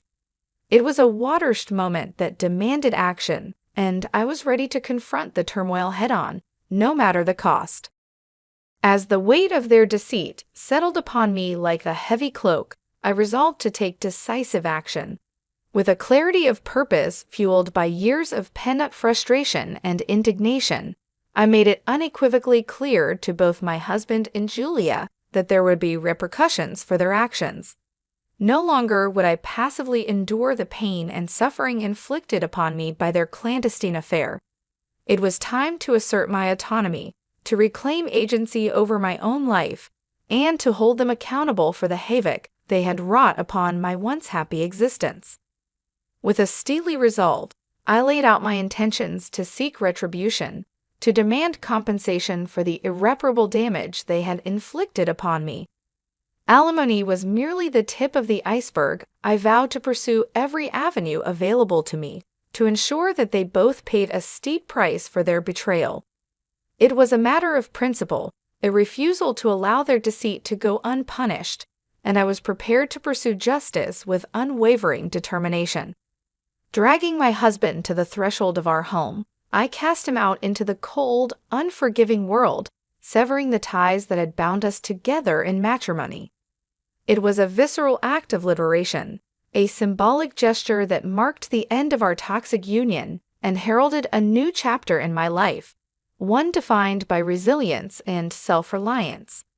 And as the truth of Julia's treachery came to light, I felt a surge of vindication wash over me. No longer would I be shackled by the chains of their deception. No longer would I allow myself to be defined by their betrayal. Instead, I emerged from the wreckage of my broken marriage stronger and more empowered than ever before, ready to embrace the challenges that lay ahead with a newfound sense of courage and determination. In the end, their action served as a catalyst for my transformation, propelling me forward on a journey of self-discovery and empowerment.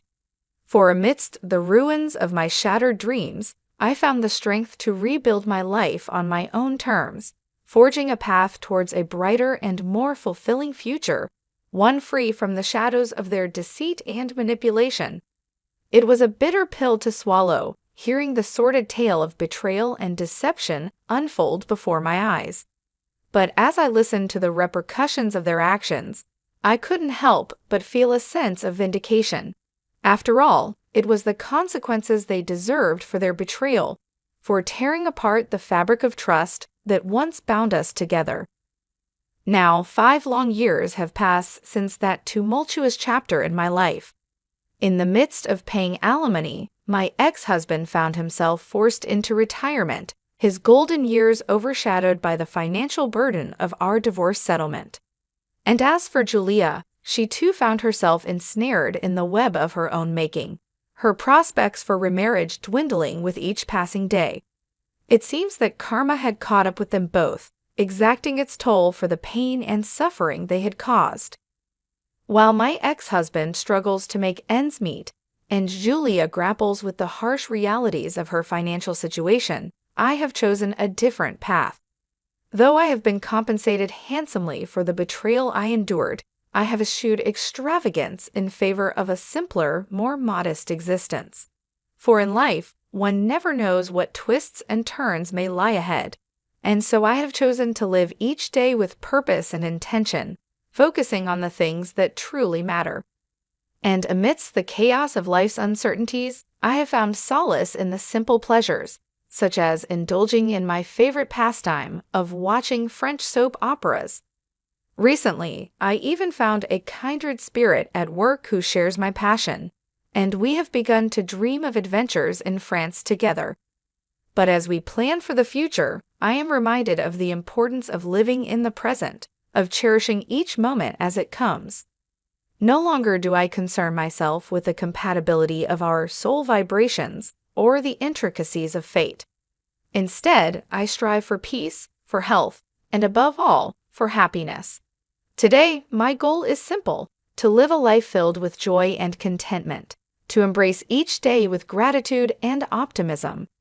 For in the end, it is not the hardships we endure or the betrayals we suffer that define us, but rather the strength and resilience with which we face them.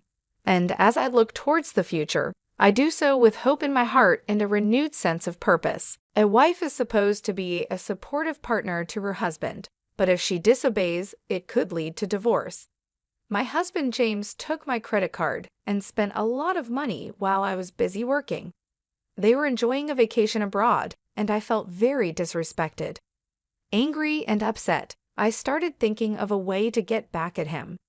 My name is Karen Gillan, and I used to be a famous actress in the United States. I shone brightly in Hollywood, charming people all over the world and making news internationally. My fame was huge. I stopped being in the spotlight when I married James, who used to manage my career. He took great care of everything for me, from my health to my personal life. Now, we run several fashion stores together. I stepped away from fame when I was 23, even though I was very popular at the time. This decision caused a lot of media attention and disappointed my fans, who begged me not to leave. There were a lot of rumors and stories in the newspapers. Despite all this, James and I married happily, and everyone supported us. Just before I retired, I started my own fashion brand, and now James works for me in finance while I lead our business. Life seemed perfect, but recently James has been acting odd. He seems tired and down all the time. I asked him if something was wrong at work, knowing he tends to keep his problems to himself. I often checked on James because he's not the type to talk about his problems. He waits for me to help him out. Even though it was a bit hard for me, I didn't mind because he had dealt with my difficult situations in the past. I always appreciated his help more than I got annoyed. One day, James suddenly said, "I'm sick of just following your orders." His words surprised me. I had no idea he felt that way. James sometimes said harsh things when he was stressed from work. He tried to act strong there, so he probably felt he couldn't express his frustration anywhere else. I remembered how I used to snap at him when I was an actress, so I could understand his feelings. But still, his words shocked me, and I found myself shaking. I've been holding back. Karen is always busy, and I'm just there to support her, he continued. Even though James earns well, he's still an employee at our company, and I earn more than him.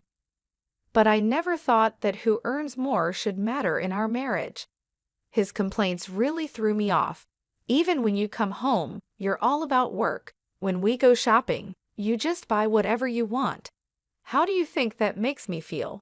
He said. Despite how things looked, he'd been very patient. Why can't you be more considerate? he asked, looking unhappy. Honestly, his words annoyed me. Our home is mostly supported by my income. His salary is for him to enjoy, and I've always seen that as my way of thanking him for all he has done and supported me with. There were times when he financially supported me when we had less. I wanted to make it up to him for all the personal time he gave up for me until I retired. It hurt to hear him sound so ungrateful. The things I buy are from the savings I manage. If anyone is making sacrifices, it's me. This thought made me angry. Karen, you're too free. I want more time off and to travel leisurely, James said. The salary's good since joining the company, but there's just no time. I left showbiz and joined your company to support you, Karen. Don't I deserve more gratitude? Stop putting your own time first and give me a break. When I retired from showbiz, James continued working as a manager. But once my business started doing well, he wanted to work with me. He said, "If I join the company and stay by your side, Karen, you won't be lonely. I want to be there for you." I wanted to spend time with him, so I let him join. I never asked him to, so I don't understand why he's treating me like this now. Is this life not enough for him? Isn't he being too selfish? While I was thinking this, James made a request that felt like he was adding insult to injury. He said, "My parents' 62th birthday is coming up. Can I take 3 weeks off to celebrate? I want to take them on a trip to Australia. They've never been, and I want to show them the tasty food and beautiful sights."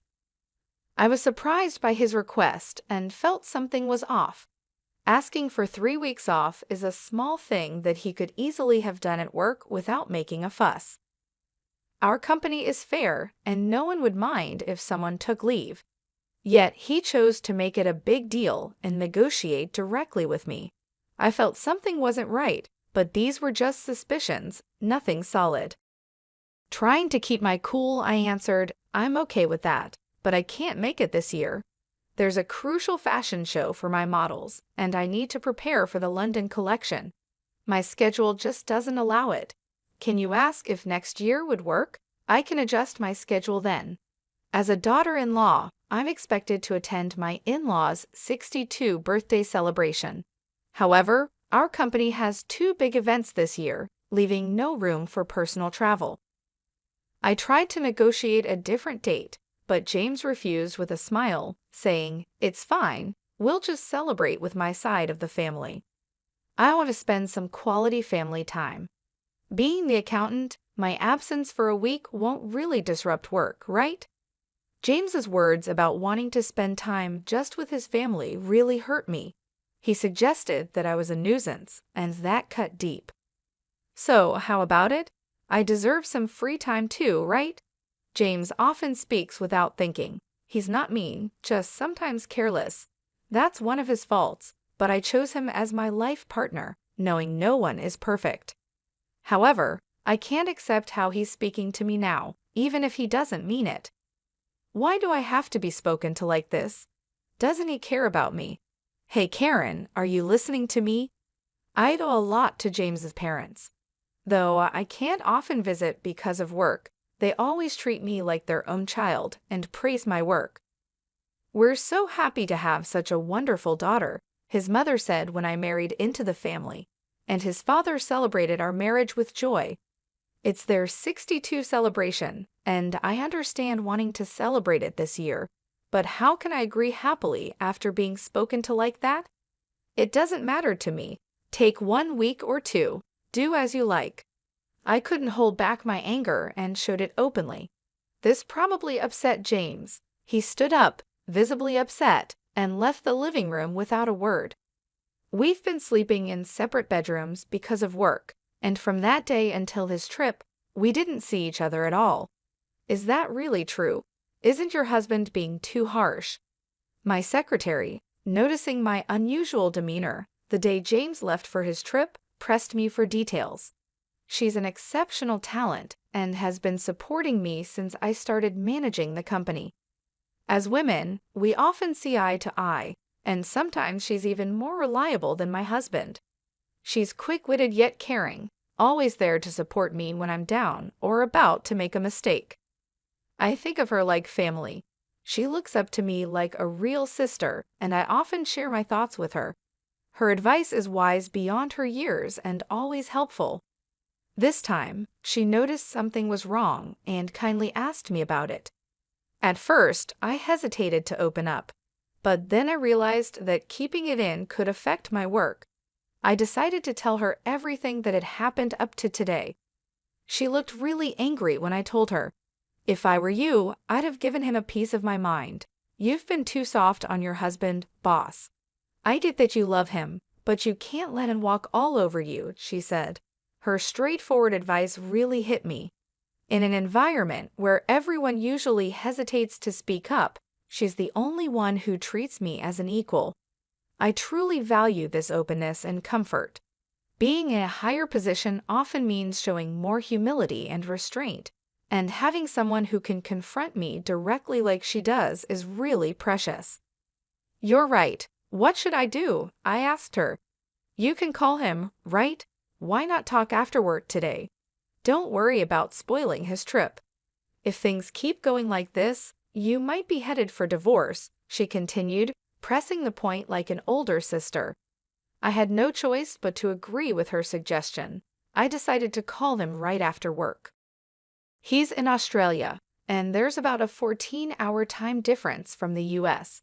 For example, if it's 6:00 p.m. here, it's 8:00 a.m. there, about the time they would finish their breakfast. I had sent him an email in advance to let him know I needed to talk, so he should be expecting my call.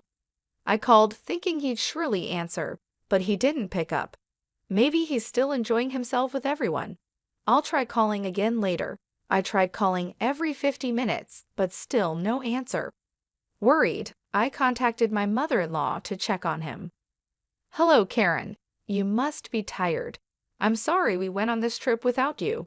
We told James we'd prefer you'd be with us, but he insisted. I knew from James that his mother used to be a strict teacher, but now she's much gentler and always cares about how busy I am. Never mind, we're so busy at the company this year I couldn't make time. I'll definitely make it up to you next year, okay? Oh, don't worry about it, she replied kindly. Just having this wonderful trip as a gift from you is more than enough for us. Her words, warm like a smile, seemed strange to me. Wait, a gift? I asked, confused by the term. She seemed surprised by my question. Oh, isn't it? James told us this trip was fully paid for by you since you couldn't join. I couldn't help but shout in surprise over the phone. Realizing I didn't know anything from my reaction, my mother-in-law quickly explained, Isn't this the trip Karen arranged? James paid for everything with Karen card, so I thought it was from you.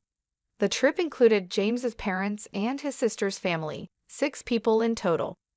The flight alone cost about $2,000 per person minimum, and with other expenses, it easily exceeded $22,000. It's outrageous to use such a large amount without asking me, especially since I usually cover living expenses. James doesn't gamble or smoke, so his salary should be intact.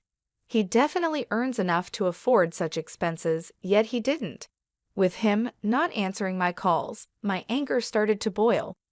Noticing my upset, my mother-in-law spoke with concern. Karen, are you okay? We'll pay back every penny. James insisted on covering everything, which seemed odd. My husband and I decided to pay you back later. We miss you and plan to visit you. Thinking the trip was based on a terrible plan, she continued to comfort me. You're not at fault. It's also your 62 celebration, so please use that money for your enjoyment. I'll definitely get James to pay for it, but could you tell me more about the trip's planning? I was trying to figure out what James was up to when I realized this trip must have been planned months ago without me knowing. At that moment, I started to doubt him. Then, my mother-in-law revealed a shocking fact. The trip was actually suggested by James's sister and her husband. Surprisingly, it was James's sister and her husband who always criticized me who initiated the trip. James's brother-in-law an executive at a company competing with mine, looked down on me for being a female CEO. Because of his high pride, James never stood up to his sister. The sight of James showing respect to someone other than herself must have caught my sister-in-law's attention. Even though she has always controlled James, I couldn't stand the fact that she got offended by James just being slightly nice to someone else. With their strong sense of rivalry, my sister-in-law and her husband disliked me, and I always tried to avoid them as much as possible. This couple, always competitive and disliking me, possibly planned this trip to create a rift and exclude me, using James as their source of money. "I'm so sorry, I didn't know anything. James told me you were busy and asked us not to contact you directly," my mother-in-law said. If my in-laws and I were to communicate, it would have exposed the plan and potentially caused a rift in our marriage. To prevent this, James had already advised his parents not to reach out to me because of my busy schedule. His words were absolute to them. They decided to follow his advice and planned to express their gratitude when they returned. "Karen, did you give James a card or something? He was paying with a gold card I've never seen before," my father-in-law asked suddenly. He must have been listening in, given his urgent tone. His question confirmed my suspicions the moment he mentioned the gold card. I checked my safe and found that the gold card he mentioned was missing. This card is crucial for our company and only James, and I knew the safe's password. I never thought James would steal from the company, but it was clear he had taken the card. As the finance manager, he could easily change the records. Realizing he was misusing company funds, my anger grew, and I told my in-laws what had happened. They turned pale with shock. "What should we do? Are we part of this theft?" "We'll go back with James immediately. We're as guilty as he is, even if we didn't know," my mother-in-law panicked. My father-in-law, who always takes his responsibilities seriously, agreed, "We'll accept our punishment once we're back." I shook my head, disagreeing. "No need for that. You were just tricked by James. You're not at fault, but I can't let James and his sister's family get away with this." "We don't need punishment, but could you help me with something?" I continued. "I ignored James' actions until now, and that's my fault. He's taken me for granted, thinking he can just apologize and get away with it. This isn't just a personal problem. It's about the company. We need to teach him a lesson." "All right, we'll do whatever we can to help," they responded. So we began planning how to get back at James. I was surprised by my own cleverness, but my love for James had turned into hatred and anger. Initially, my in-laws were hesitant about this harsh plan, but as parents, they finally decided to stand by me. Just as we were discussing this, James unexpectedly called. I ended the call with my in-laws and picked up James's call. "What's up? We're enjoying a family-only trip, so what's this important talk about?" James's sarcastic tone irritated me even more. "You took your time calling. Did you go a little wild, huh?" "No way, just having drinks at a nearby bar with Mom and Dad." This confirmed he was lying. I had just spoken to his parents, and there was no noisy bar sound in the background. Besides, they had no reason to lie to me. He was probably out causing trouble with his sister's family. His words cooled my feelings for him completely. "Oh really? By the way, James, you haven't been messing with the company's expenses, have you?" His attitude changed instantly at my unexpected question. "What's that all about?" His tone, usually lighthearted, turned dead serious. Was this his true nature? Seeing his attitude shift as if he now saw me as an enemy, I faced him with equal firmness. "Just checking, since there will be an audit at the company soon. Are you suspecting me?" His defensive reaction showed his guilt. I couldn't help but laugh at his poor response. "What's wrong? I was just concerned, and you're talking about suspicion. Did you do something wrong?" "No, anyway the house isn't in a mess when I get back, right?" Realizing he was digging himself deeper, he suddenly changed the subject. His actions only made him look more suspicious. I was almost impressed by his foolishness. Who knows? I've been busy with work too. Give me a break. I hate coming back to a dirty house with bugs. A wife is her husband's maid. Disobey and it's divorce. Even our executive says that to his wife. Looks like I might have to do the same, right? You wouldn't want that, so keep the house clean. I had never seen him getting along with the executive. His current words were probably all his own thoughts. But aware of his weaker position, he used the third person to express them. His patheticness made me sigh. Sure, I'll keep that in mind. There was no need to talk to him any longer. James clearly looked down on me, even embezzling company funds. Embezzlement is a serious crime, and I could take him to the police. No mercy even for a spouse, but that alone wouldn't satisfy me after ending the call with James. The next day, while I was busy preparing for the fashion show, I made a phone call to a certain place. Of course, James bombarded me with calls. I noticed his calls late at night while I was out. Luckily, my secretary was driving, so I answered James's call on speaker. "You're late. What have you been doing?" His voice was rougher than I'd ever heard, surprising both my secretary and me. "What do you mean? I was working. Did you do something yesterday? Do something like what? Don't play dumb. Tell me the truth." James was in complete panic, and in the background, I could hear several Australia men and my sister-in-law and her husband confronting him. It sounded noisy. "Something wrong?" I asked. "No, it's just a—" James, who had been blustering, suddenly began to stammer. He realized that admitting anything would put him in a very disadvantageous position. His odd behavior made me explain to him what was coming. "Too bad, James. You were supposed to be having a blast in Australia, but it seems your dream turned into a nightmare overnight. Huh. But it's what you deserve for misusing someone else's money. You did something, didn't you?" As he reacted weirdly, I revealed what I had done the day before.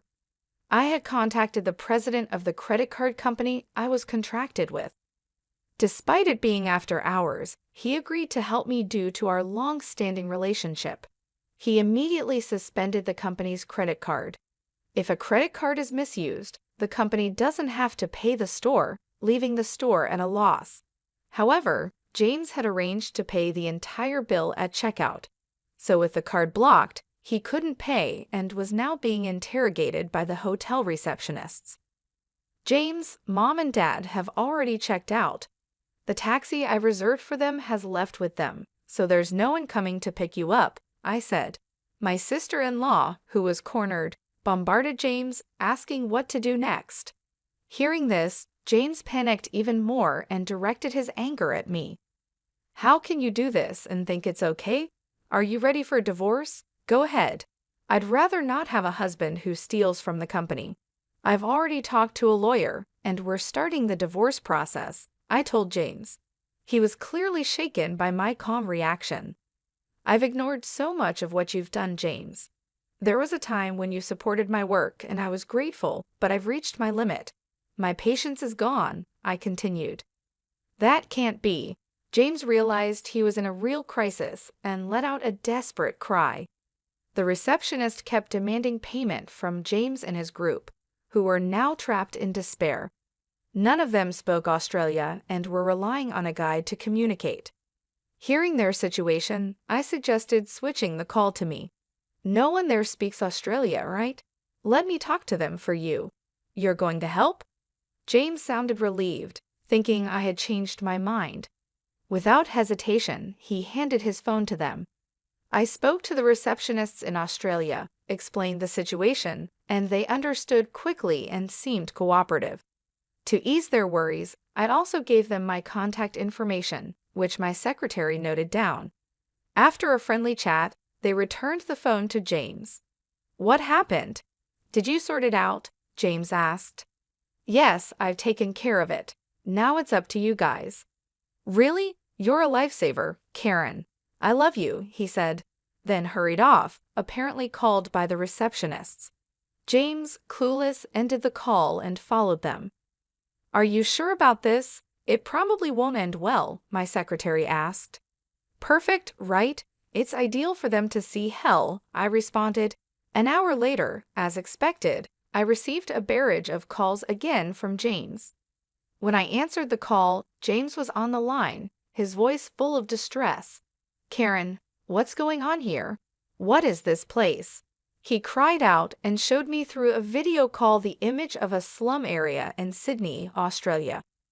James and his sister's family were there, looking miserable and stripped of their belongings. They had been taken to what's considered the most dangerous place in Australia, which was completely unexpected. When I was talking to the receptionist earlier, he had mentioned he was a big fan and promised to arrange a severe punishment, but I never thought he meant this place. I couldn't help but laugh at their predicament. Lucky you're still alive in Australia's most dangerous place. It's a miracle, really. What? Wait, Karen, what's this about? Explain yourself and come help us right now, James pleaded. Since it was a video call, they could probably hear everything clearly. Behind them, many homeless people were surrounding James and his group, causing chaos. "You guys were causing trouble for Karen. You reap what you sow. Time for reflection," added my in-laws, joining the call unexpectedly. "Mom, Dad, what are you doing?" James was shocked. "A friend of Karen flew us back in a private jet. We returned to the U.S., and Karen picked us up. We realized you were trying to set Karen up. We asked her to do as she pleases with you guys," they explained. As they said this, the onlookers behind them started confronting James's sister and her husband. The people living in this rough area were ruthless. If you wore anything valuable, even women were not spared. They raised their voices while on the video call. In such a dangerous neighborhood, it's no surprise they became perfect targets. I addressed the crowd in Australia, loud enough for them to hear, telling them these men had been using my card illegally and had treated me horribly. I encouraged the locals to do as they pleased with James and his group, and they eagerly agreed to give them a hard time. Suddenly, the call ended, probably because someone snatched the phone. After that, James and his group were stuck living in the harsh conditions of the slum, treated poorly by the locals. Without money to return to the U.S., they were essentially trapped abroad. I later confirmed with the hotel receptionist that an acquaintance of his, who is a leader in that slum, had agreed to look after James and his group. In return for his help, I promised to treat him to some good liquor the next time and assured him not to worry. They made a deal to keep James and his group safe from life-threatening situations. In return, I agreed to perform at that hotel, something I hadn't done in a long time. The receptionist mentioned that a live performance video of mine, the only one I ever released, was still his treasure. He invited me to stay at their hotel and sing for them, promising VIP treatment. Following this, I successfully got my revenge on James and his group with the help of the men from the hotel. I also managed to divorce James. I felt refreshed and have been enjoying life with my in-laws. James's sister and her husband were fired from their jobs for unexcused absences. Their phones were taken by the locals, leaving them without a way to contact anyone. My in-laws explained the situation well, so it didn't become a police matter, and no one seemed to care about them. Thus, my ties with James were completely severed. Since then, I've been focusing on work and living a happy life. Occasionally, I call the receptionist to check on James and his group. They're still living in tough conditions, but I don't feel sorry for them. I asked to spare their lives, and now I'm enjoying my life to the fullest. One day, my husband casually asked about our finances, wondering, how much money do we actually have in our safe? I laughed and guessed, probably around $700,000 in total. However, the very next day, when I returned home, I found a signed divorce document on the living room table. Both my husband and the safe had disappeared. My name is Olivia, and at 56 years old, I am a hardworking housewife who still puts in diligent hours at my job. My passion for saving money was instilled early by my mother, who opened a savings account for me when I was a child. She taught me that each deposit would make the balance in my bank book grow, an idea I found incredibly appealing. Starting with just $1, I was thrilled to see my savings increase bit by bit as the interest accumulated, even if it was just a few cents each year. This early joy blossomed into a lifelong love for finance, guiding me to a career as a financial planner specializing in asset management. During college, a friend came to me with news about an old childhood friend, Scott, who was struggling with gambling debts and the financial burdens left by his parents. Intrigued, I agreed to meet Scott to offer some guidance. He was a charming man with an engaging smile. Despite his financial woes, there was something quite endearing about his troubled look. At my friend's urging, I helped him out, little knowing that this would lead to a complex series of events. Looking back, I might have had a small crush on Scott, but I could never have predicted the twists and turns that followed.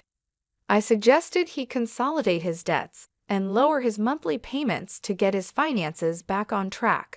Soon after, Scott and I began dating, despite my friend's warnings against it. We pressed on and eventually married. This decision would lead to unexpected challenges and dramatic changes in my life.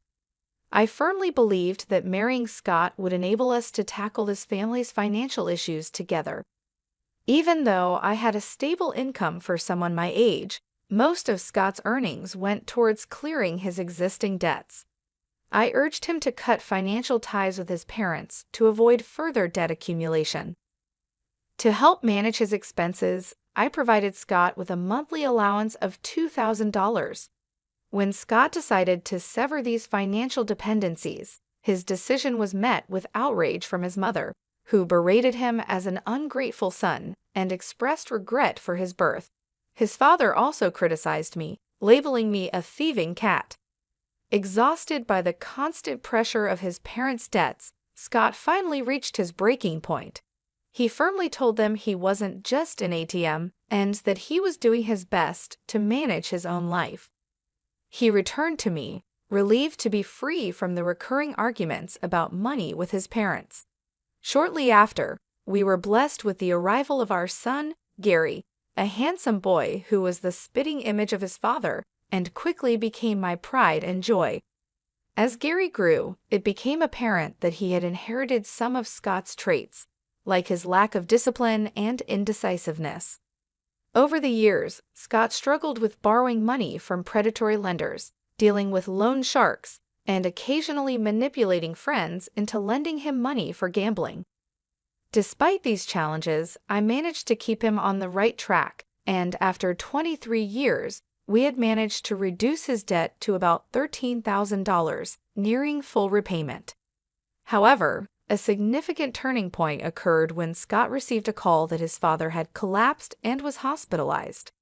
Scott left work early and sent me a message apologizing for breaking our promise to avoid contact with his parents.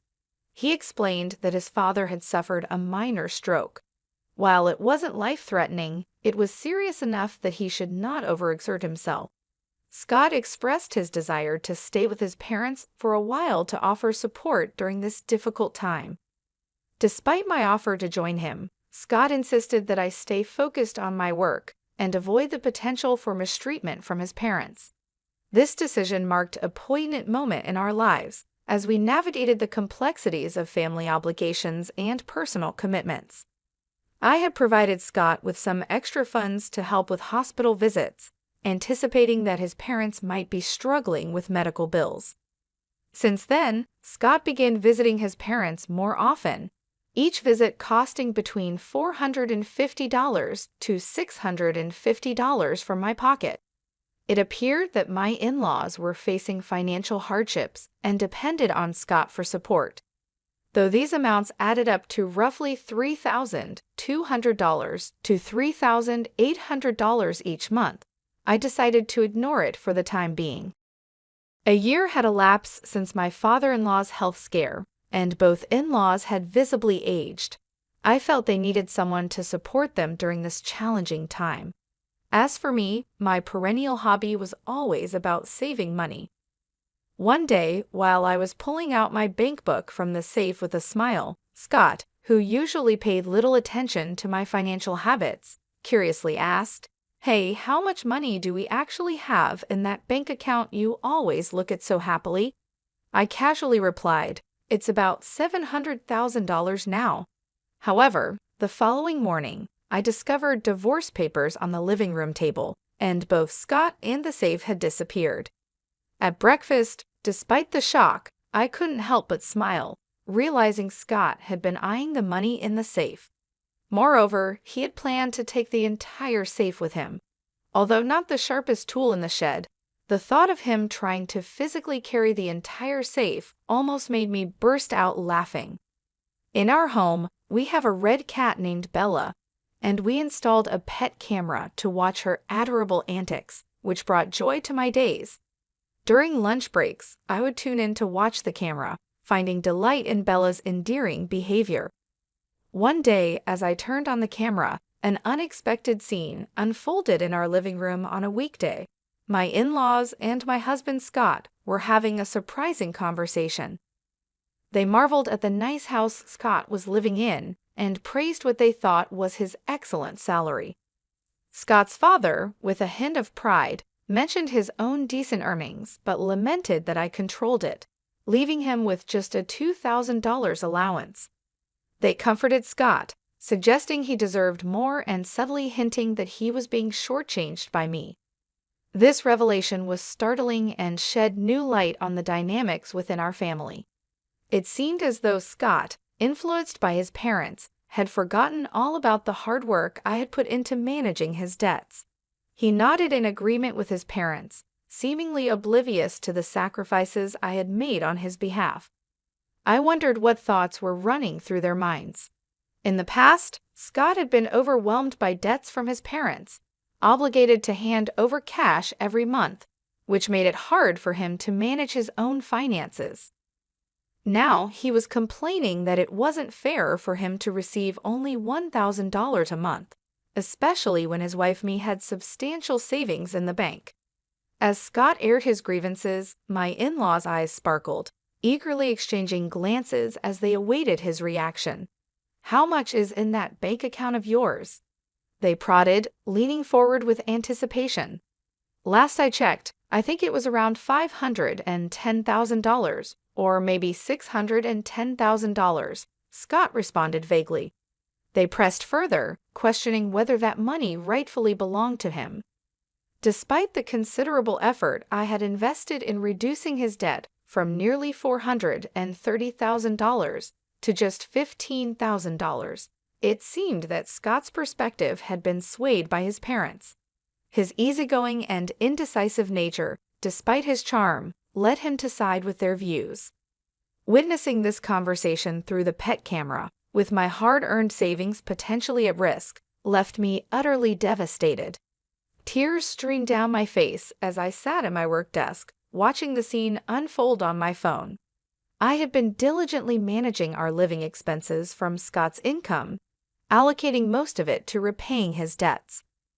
The realization that all the efforts to secure our financial future were being undermined by his parents' manipulation was heart-wrenching. Despite providing Scott with a $1,000 monthly allowance from my own earnings and explaining this arrangement to him, it seemed as if he had forgotten everything over the past 23 years. I had given myself to him unreservedly, but the current circumstances left me feeling desolate and pitiful. My heart ached as though I was drowning in my own sorrow, and I felt as if I was on the verge of breaking. Nevertheless, I made sure to record their conversation and sent the footage to my son. Overwhelmed by the emotional strain, I left work early that day, seeking solace at my usual bar, where I shared my woes with the bartender. His gentle words of comfort helped me, and in that moment, any lingering affection and intoxication for my husband dissipated. I expressed my thanks to the bartender and looked forward to a more hopeful encounter in the future. After leaving the bar, I returned home with renewed determination. In my study, I contemplated how to retrieve the bank book that was hidden inside the safe, a daunting task. But I was ready to devise a plan to prove that underestimating me was their mistake. It was clear that gathering evidence was the first crucial step. I diligently monitored the pet camera daily, and to my dismay, more unsettling truths began to emerge. My husband was bringing a young woman into our home during what were supposed to be his work hours, treating her as if she were a regular guest, approximately 2 times a week. Witnessing my husband's infidelity crushed any remaining desire for tranquility during my moments of watching our cat, Bella, who also seemed distressed and began to avoid the area. This betrayal not only ruined my cherished relaxation time, but was also an unforgivable act of deceit. Determined to seek justice, I vowed to take stern action against them. One day, while monitoring the pet camera from work, I discovered it wasn't just the young woman causing trouble. My in-laws had returned to our house. I overheard them plotting, "Is everything arranged to take that bank book from Olivia?" They asked each other with sly grins. This revelation fueled my resolve. I was more determined than ever to protect my interests and show them that I was not someone to be trifled with. The next steps were clear: safeguard my assets and confront the betrayal head-on.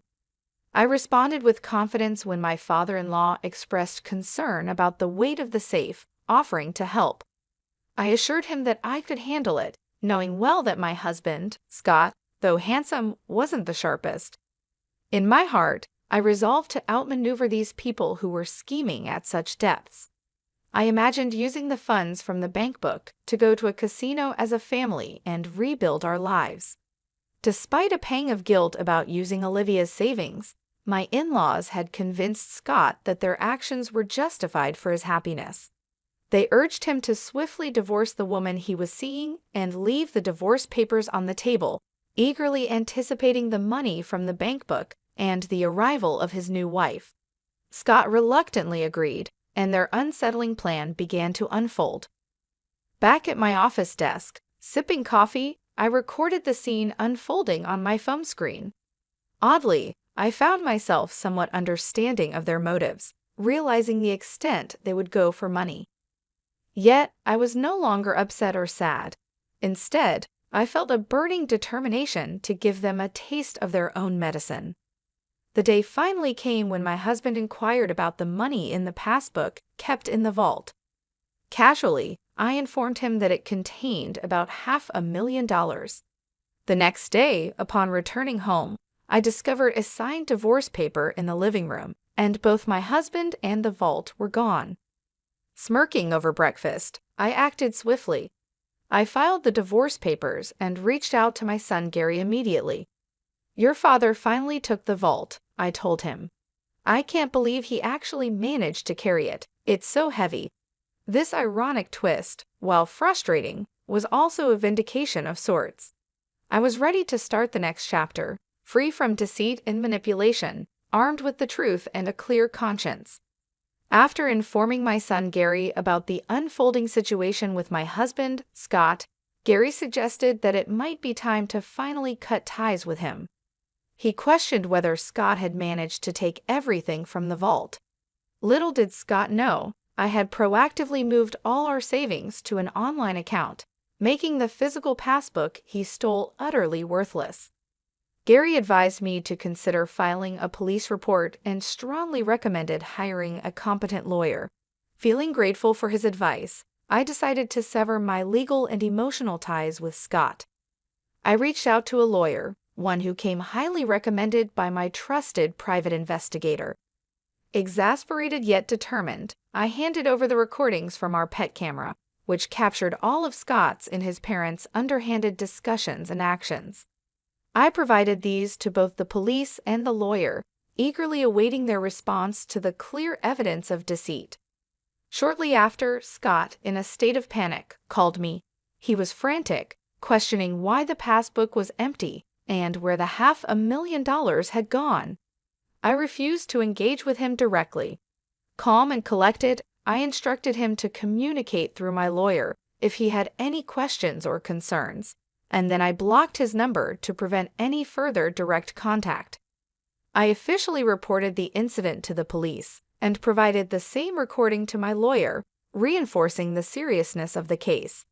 Feeling a sense of relief, I allowed myself a moment to reflect. Karma is a real pain, I thought, satisfied with the turn of events and reassured that justice would soon be served. Not long after taking these steps, I received a call from the police. They informed me that they had apprehended Scott, although unfortunately the vault had been damaged. It appeared that in his desperation, Scott had forced it open, and in a fit of rage upon finding it empty, he or possibly his accomplices had set it on fire. The contents inside, though mostly old papers and some personal effects, were completely destroyed. Despite it being his first criminal offense, the nature of Scott's actions breaking into a safe attempted theft and property damage meant that he spent several days in police custody. His parents, who were implicated in the planning, but not the direct action, were released but given a stern warning by the authorities. After his release, Scott's desperation spiraled further out of control. He broke into our former residence, demanding entry and claiming that everything was just a small prank. He insisted that we were still married, causing a significant scene that alarmed the neighbors and required police intervention once again. This final act of desperation by Scott only underscored the necessity of the precautions I had taken. It was clear that I had made the right decision to protect myself legally and financially. The entire ordeal was emotionally draining, but also a powerful reminder of my own resilience. I had managed to stay one step ahead throughout this tumultuous period, safeguarding not only my financial assets, but also my peace of mind. Now, as I looked forward to a quieter, more stable future, I felt a profound sense of closure and readiness to move forward. The tumult of the past months had been challenging, but it reaffirmed my capabilities and strength. I was ready to rebuild, focusing on my well-being and that of my son, free from the deceit and manipulation that had marred my previous life with Scott. After the latest incident involving my ex-husband, I didn't hesitate to act swiftly. I immediately called the police, and he was taken into custody once again. Following this, I contacted my lawyer to begin the legal proceedings necessary to obtain a restraining order against him and to explore the possibility of seeking compensation for the emotional distress caused by his infidelity and the subsequent chaos he brought into our lives. Although I had reservations about the feasibility of securing financial support from his economically strained family, I was resolved to pursue alimony. To my surprise, shortly after initiating these proceedings, his mistress transferred $18,000 in alimony. However, their relationship faltered soon after the vault incident. As the money depleted, so did their commitment to each other. It became painfully clear that my ex-husband, his parents, and his mistress were all struggling to keep their financial heads above water. My ex-husband, who was nearing retirement, unfortunately lost his job amidst this turmoil. His parents, trying to scrape by, found low-paying jobs in cleaning services, but were barely managing to make ends meet. Meanwhile, despite his efforts working 3 part-time jobs, my ex-husband's ongoing gambling addiction continued to undermine any semblance of financial stability. In light of these challenges, I stood firm on my alimony demands. I instructed my lawyer to convey a clear message. Real apologies must be demonstrated through actions, not just empty words. If they truly regretted their actions, they needed to show it tangibly, which in this context meant financially. Despite the opportunities I had offered my ex-husband to clear his debts and start anew opportunities he squandered under the influence of his gambling-addicted parents, I found myself reflecting on my own financial security. The $700,000 I had saved was the fruit of a lifetime of diligent saving and wise financial management. Realizing the importance of enjoying life while securing my future, I decided it was time to focus on personal fulfillment. I took pleasure in the simple joys of life, such as updating my bank book. I'd also opened a new bank account, ensuring better management and security of my finances.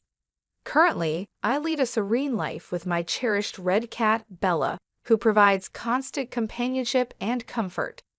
My son occasionally visits, bringing with him stories of his own life adventures and his girlfriend, which adds a layer of joy to my days. Now, my priorities center around self-care and planning for the future. One of my first actions was to consider the purchase of a new, larger vault, a practical measure to ensure the safety of my accumulated savings. This step was not just about security, but also about reclaiming control over my life and my assets. With Bella by my side, I find myself more content and happier than I have ever been. The tumult of the past, marked by betrayal and financial strife, is now behind me. I look forward to a peaceful and fulfilling future, knowing that I have the resilience and independence to face whatever may come. This period of tranquility and empowerment is not just a phase, but a new chapter in my life, one that I embrace wholeheartedly as I continue to thrive and find happiness in the simplicity and security of my new life. At a family gathering, my stepmother threw coffee on my dad's face as soon as I mentioned my father's job at the factory. She laughed uncontrollably while doing it. My stepfather watched without saying a word. The coffee stain spread across the suit my dad had cleaned just for this day. Thankfully, the coffee was only lukewarm, so there was no risk of burns. I was shocked but quickly handed a napkin to my dad. Henry, my boyfriend, was panicking as he tried to clean my dad's suit. He couldn't stop himself from laughing at his parents' ridiculous behavior. During this chaos, my dad just stood up, pointed at them, and sternly said he would ruin their company. This was a tone I had never heard him use before. He took my hand, and we started to leave the Hamilton Hill household. Henry scolded his parents and hurried after us, apologizing. He promised his parents would say sorry later, but my dad dismissed it, saying we were done with them. My name is Olivia Wilde, a 29-year-old office worker. My dad raised me alone after my mom died when I was little. He ran the factory and always made time for my school events, often rushing back to work afterward. I admired him immensely for that dedication. In college, I dated Henry, who was 4 years older than me. He was a gentle, sincere, and polite guy, well-liked at school. He accepted my feelings, and we started dating. Although he hinted at issues with his parents, he never went into details, and I didn't press him. Henry had been living on his own since college, though he visited his parents occasionally and always seemed worn out afterward. When Henry first met my dad, despite his family troubles, he always prioritized me, and that made me proud of him. I was eager to see how my dad and Henry would get along, so I planned to introduce them. It was a mix of nervousness and excitement when we unexpectedly ran into my dad during a date. "Oh, Dad, aren't you supposed to be at work today? What's going on?" I asked. "Ah, Olivia, is that you? I'm just coming back from a client meeting." "And who is this?" he replied. "This is Henry Hamilton Hill. We're dating," I said. My dad has a serious look that can be intimidating, but he isn't really stern. Henry was quite nervous when he met my dad for the first time. He bowed deeply and said, "Nice to meet you. I'm Henry Hamilton Hill. I'm honored to be dating Olivia." My dad smiled warmly at Henry's respectful greeting and started chatting with him. "So you're Olivia's boyfriend? Don't be so nervous. Take good care of her, okay?" "Yes, I'll do my best, thank you," Henry replied. As they continued talking, Henry became more relaxed, and they seemed to get along well. I was relieved to see the 3 important men in my life connecting. I had worried about whether my dad would like Henry. We couldn't stay long since my dad had to return to work, so after saying goodbye, I turned to Henry, who seemed a bit dazed. I asked if something was wrong, and he suddenly got excited. "That was really your dad, right?" he asked, which puzzled me. "Yes, that's my dad." "Why? What's up?" I replied. Henry just crossed his arms and seemed lost in thought. Curious, I asked him what he was thinking about so intensely. "It's nothing big, just wondering," he said vaguely, which left me feeling uneasy. He dodged any more questions about it. Although he said he liked my dad, I started to worry whether he really did. This concern stayed with me until a few days later when Henry called me for an important talk. Nervous about our last meeting with my dad, I went to the cafe where we planned to meet. Seeing Henry's gloomy face through the glass as I walked in only deepened my anxiety, but I decided to stay cheerful as I greeted him. I slowly walked over to Henry, who was deeply sighing. I gently tapped him on the shoulder, surprising him. "Whoa, Olivia, you scared me," he exclaimed, holding his chest and widening his eyes as he saw me. I was taken aback by how jumpy he was. He seemed really troubled. Sitting across from Henry, who still looked gloomy, I ordered from the waiter. My anxiety increased as his expression stayed down. I really wanted him to share what was on his mind, so I spoke up. "Hey Henry, what's bothering you so much? Is there something wrong with my dad?" I asked. Henry quickly looked up and immediately shook his head. "Absolutely not. I actually respect your dad. It's just my. He trailed off and looked down again. I sighed, feeling like I needed to pull the words out of him. "If you're worried about something, I want to know. What's on your mind?" I urged him. Henry took a deep breath, as if deciding to open up, and then began to talk. "There's something I need to tell you about my parents. It's a bit of a long story, but I need you to hear it all," he said. The story Henry shared was quite shocking. He told me that his parents are very judgmental, always looking at people's education and jobs. They've been very controlling in his life, even going as far as to rudely dismiss any girlfriend he introduced right away, which always ended with the girls breaking up with him in tears. That's why Henry was hesitant about our relationship, especially about introducing me to his parents. But I reassured him, "Don't worry. We don't need to involve your parents much in our marriage. We can just handle the wedding formalities and that's it. My dad seems to like you, so what's the problem?" "It's okay, my dad liked you, so there's nothing to worry about." "Really? That makes me happy," Henry responded, a smile breaking through his worries. "When I first met your dad, I was surprised by how different he is from my own parents. I thought about how marrying Olivia would make me the son of such a great man, but it also means my parents become your parents, and I wasn't sure about that. I perked up when you said your dad liked me, but then I sighed deeply again. However, I had an idea and looked up, apologizing. When we go meet my parents for our marriage, can we have your dad come too? I want them to see that there are respectable people like him. It might not change them right away, but I hope it helps." "Okay, I'll talk to my dad about it, but I wish you had approached this differently," I said. "Oh, sorry. I'll do it properly from now," Henry replied, suddenly realizing he should have proposed in a more traditional way. After receiving Henry's proposal, I decided to talk to my father about joining us when meeting Henry's parents. Initially hesitant, my dad agreed when Henry formally asked for my hand in marriage. We then set a date to meet his parents. On the day, dressed up and standing at Henry's family home's front door, I was understandably nervous after hearing all the stories. My dad tried to lighten the mood, laughing and encouraging us. "No need to be so tense. Henry's parents are just overly concerned. Be confident." His reassurance helped calm my nerves a bit. At the door, Henry rang the bell, but there was no sound. Wondering if they weren't home, he rang again with no answer. Not wanting to make a bad impression in front of my dad, Henry excused himself and went inside first. My father and I exchanged worried glances and waited quietly. Soon, Henry came out looking flustered. Before I could ask what was wrong, he put on a forced smile and said, "Sorry for the delay. Please wait a bit longer. We'll be ready soon." Then he went back inside. My dad sighed in exasperation, and I felt increasingly anxious. This incident could even jeopardize our wedding plans.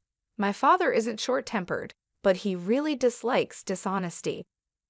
I was worried about the worst-case scenario as we waited outside. Finally, Henry came out and awkwardly invited us inside. His parents were waiting for us, but they seemed odd.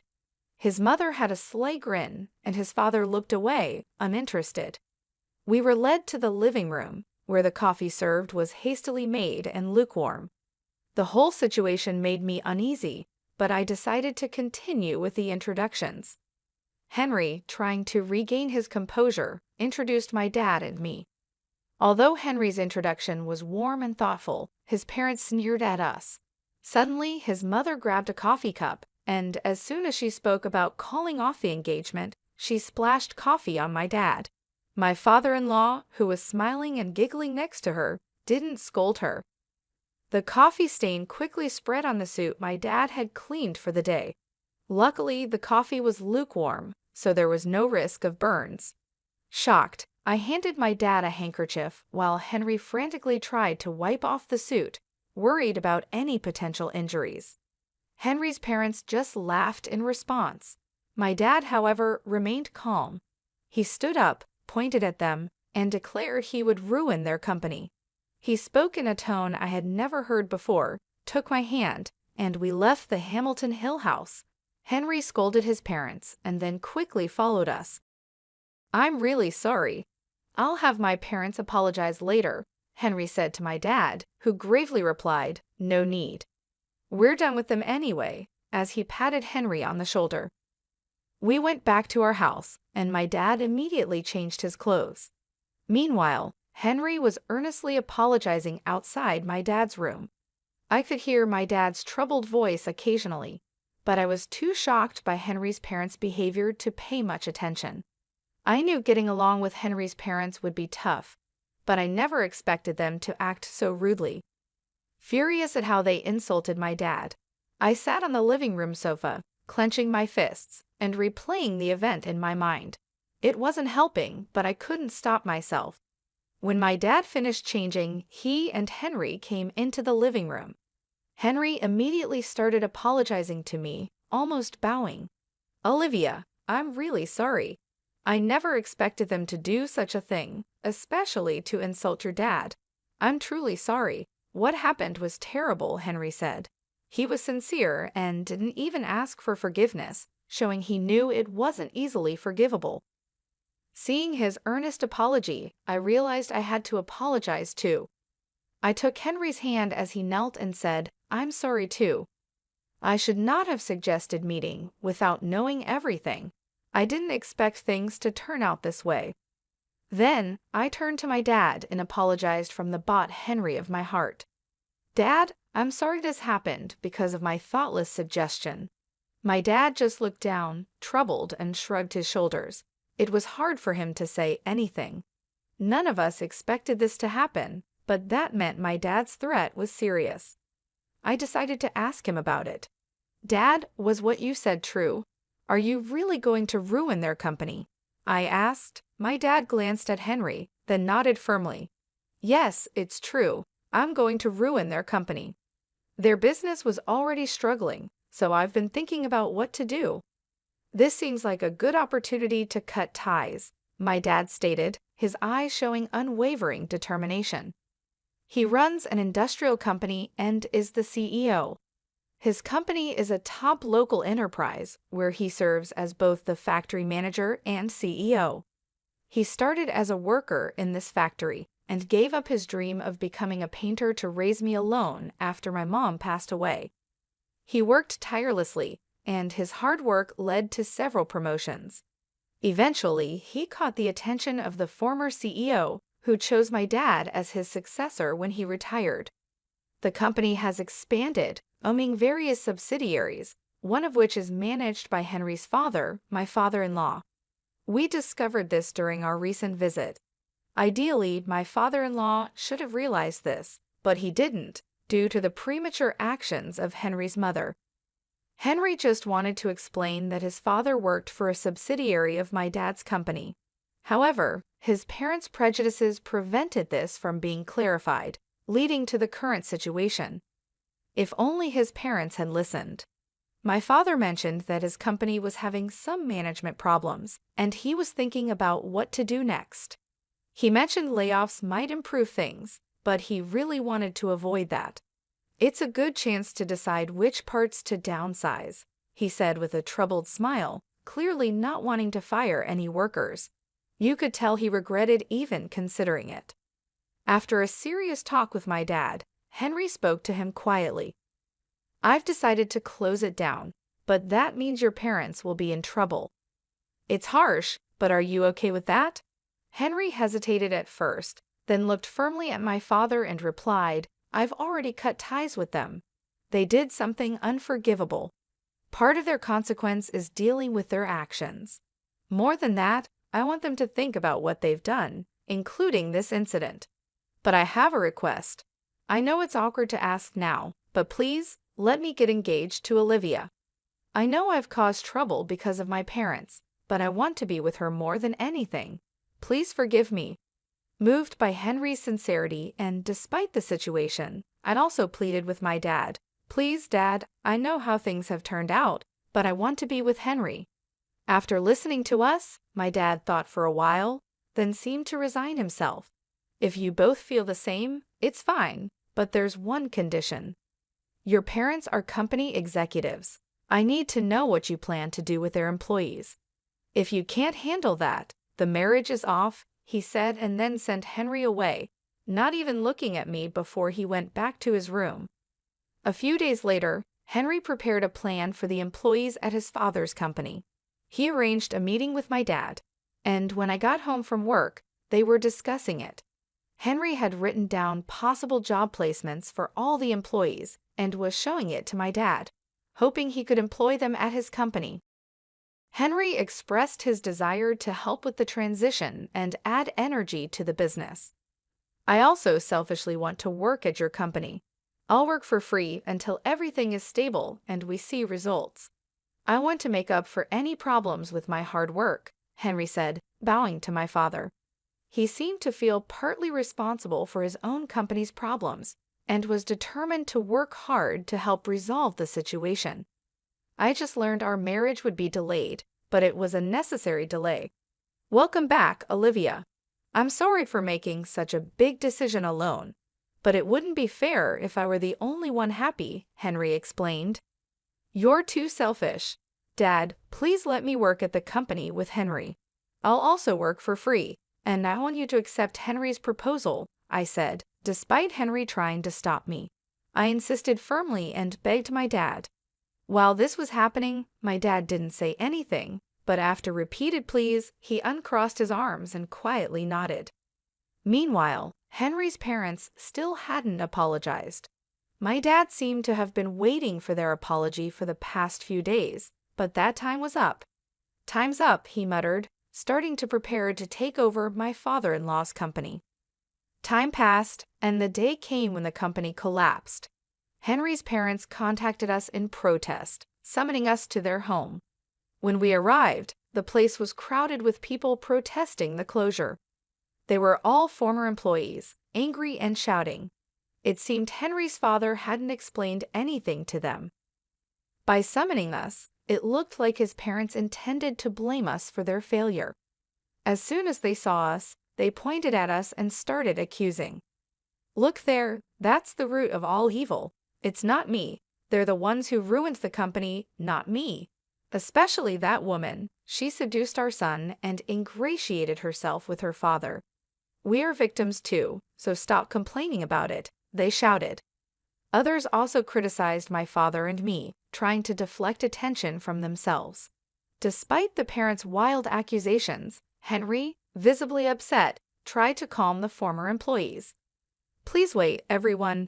Yes, my father's company collapsed, but it's because of those three also. I want to help all of you who lost your jobs unfairly. Please listen to me. As Henry spoke, the chaos slowly calmed down and the former employees turned their attention to us. Henry called out each person's name, announcing their new job placements. Realizing they were not forgotten, the employees let out sighs of relief. After Henry announced everyone's placement, his parents started making a scene. Hey, Henry, what about us? Why are you ignoring us? We're victims too. Tell us our job placements. If you do, we might even forgive that man and allow your marriage to that woman, they complained. Ignoring his parents' outbursts, Henry began explaining how the company went bankrupt, a situation his own parents had caused. I apologize for the inconvenience caused to all of you, but thanks to a kind-hearted CEO, your jobs are secure. Please calm down and let's start fresh, Henry said. After addressing the employees, he turned to my father and bowed deeply. I really apologize for the inconvenience and thank you for considering my request. I will work with all my heart. The former employees, seeing Henry's respect, also showed their gratitude towards my father. Meanwhile, his parents were the only ones objecting. Don't be fooled. That man ruined the company and that woman encouraged him. Wake up to reality. You're struggling for jobs because the company was destroyed, right? Just because you're getting help doesn't mean you should forget the truth. Despite his parents' desperate pleas, everyone had already heard the truth from Henry. They completely ignored his parents. Even my father disregarded their complaints. When the former employees looked to him for reassurance, he promised to share more details later, and they left, relieved and thanking my father. After everyone had gone and it was quiet, his parents started fussing about their future. We're losing this house we used as collateral. We're going to be homeless. What are we supposed to do now? Henry sighed in exasperation at his parents who still tried to blame us. I had enough and finally said, I don't care what you think. You got what you deserved, and it can't be helped. Why don't you show some remorse? I scolded them, but they didn't seem to listen. Unable to bear their persistence any longer, I lost my patience. Haven't you just caused trouble for Henry all this time? Boasting about being business owners and only caring about titles? Isn't that why all this happened? Upon hearing my words, his parents looked like they were ready to argue back, implying that I was being rude. But then my father stepped in firmly, indicating he wouldn't let them speak further. A business owner is supposed to take responsibility. You should at least complete your final task properly, he said. Left speechless by our collective scolding, his parents could say nothing more. We left them behind and walked away. Eventually, his parents lost everything: the company, the house, the land. They never provided any guarantees to the former employees and avoided taking responsibility. After losing everything, they were caught for deceit and dashing. When Henry's parents reached out to him for help, Henry, having cut ties with them, coldly turned them away. They're probably in jail now. We've heard nothing from them since. Even if they get out, they still owe debts to the former employees, so their situation hasn't changed. Afterward, Henry and I quit our jobs and joined my father's company. We lived off our savings in the first month, working for free as promised. One day at work, we met a former employee from his parents' company. This person rushed over to us, eager to shake our hands and express their gratitude to my father for giving them a job, to Henry for arranging it, and surprisingly to me. I didn't remember, but apparently I had helped that person with some materials soon after they joined the company. After expressing immense gratitude and a desire to keep working hard, the former employee left. Feeling somewhat redeemed by his words, we hurried to my father's office. He welcomed us warmly and pulled out several thick envelopes from his desk drawer, handing them to us. "What's this, Dad?" I asked. "It's your salaries for the past months." It ended up being multiple envelopes because it couldn't all fit into one, he said with a laugh. We were stunned. It hadn't been many months, and with all the new employees hired, it seemed impossible for us to have earned this much. Yet here he was, giving us our salaries. We were taken aback and couldn't quite believe it, but my father continued, "Your hard work revitalized the team. They constantly expressed their gratitude and concern for you. I couldn't leave such excellent employees unpaid, especially since our performance had improved so much." Hearing this, we hugged each other and cried. We had been so focused on our tasks that we hadn't realized the impact we had made. But even more than that, we were touched by the concern shown for us. Then my father added something even more wonderful. "Henry, I'm impressed with your leadership. If you're okay with it, would you marry my daughter?" "Yes, yes, of course. I'm honored and grateful," Henry replied tearfully, bowing to me and my father. I hugged Henry, crying alongside him. And so we got married. We continued working at my father's company, living happily every day. Gradually, we became more skilled at our jobs, contributing even more effectively. This allowed us to discuss production efficiency and new ideas with my father. Henry was also busy, visiting the factories and subsidiaries to ensure everything ran smoothly. He was constantly proposing solutions and suggesting the implementation of new systems. We were more passionate about our work than ever before, finding true fulfillment in our work. However, our time at the company was about to take a brief pause. I was about to go on maternity leave. My father, Henry, our colleagues, and I were all looking forward to the arrival of our child. After returning from a week-long international trip, I was pleasantly surprised when my mother-in-law, Linda, called me with an air of victory. She mentioned something about a $30,000 windfall we had apparently saved.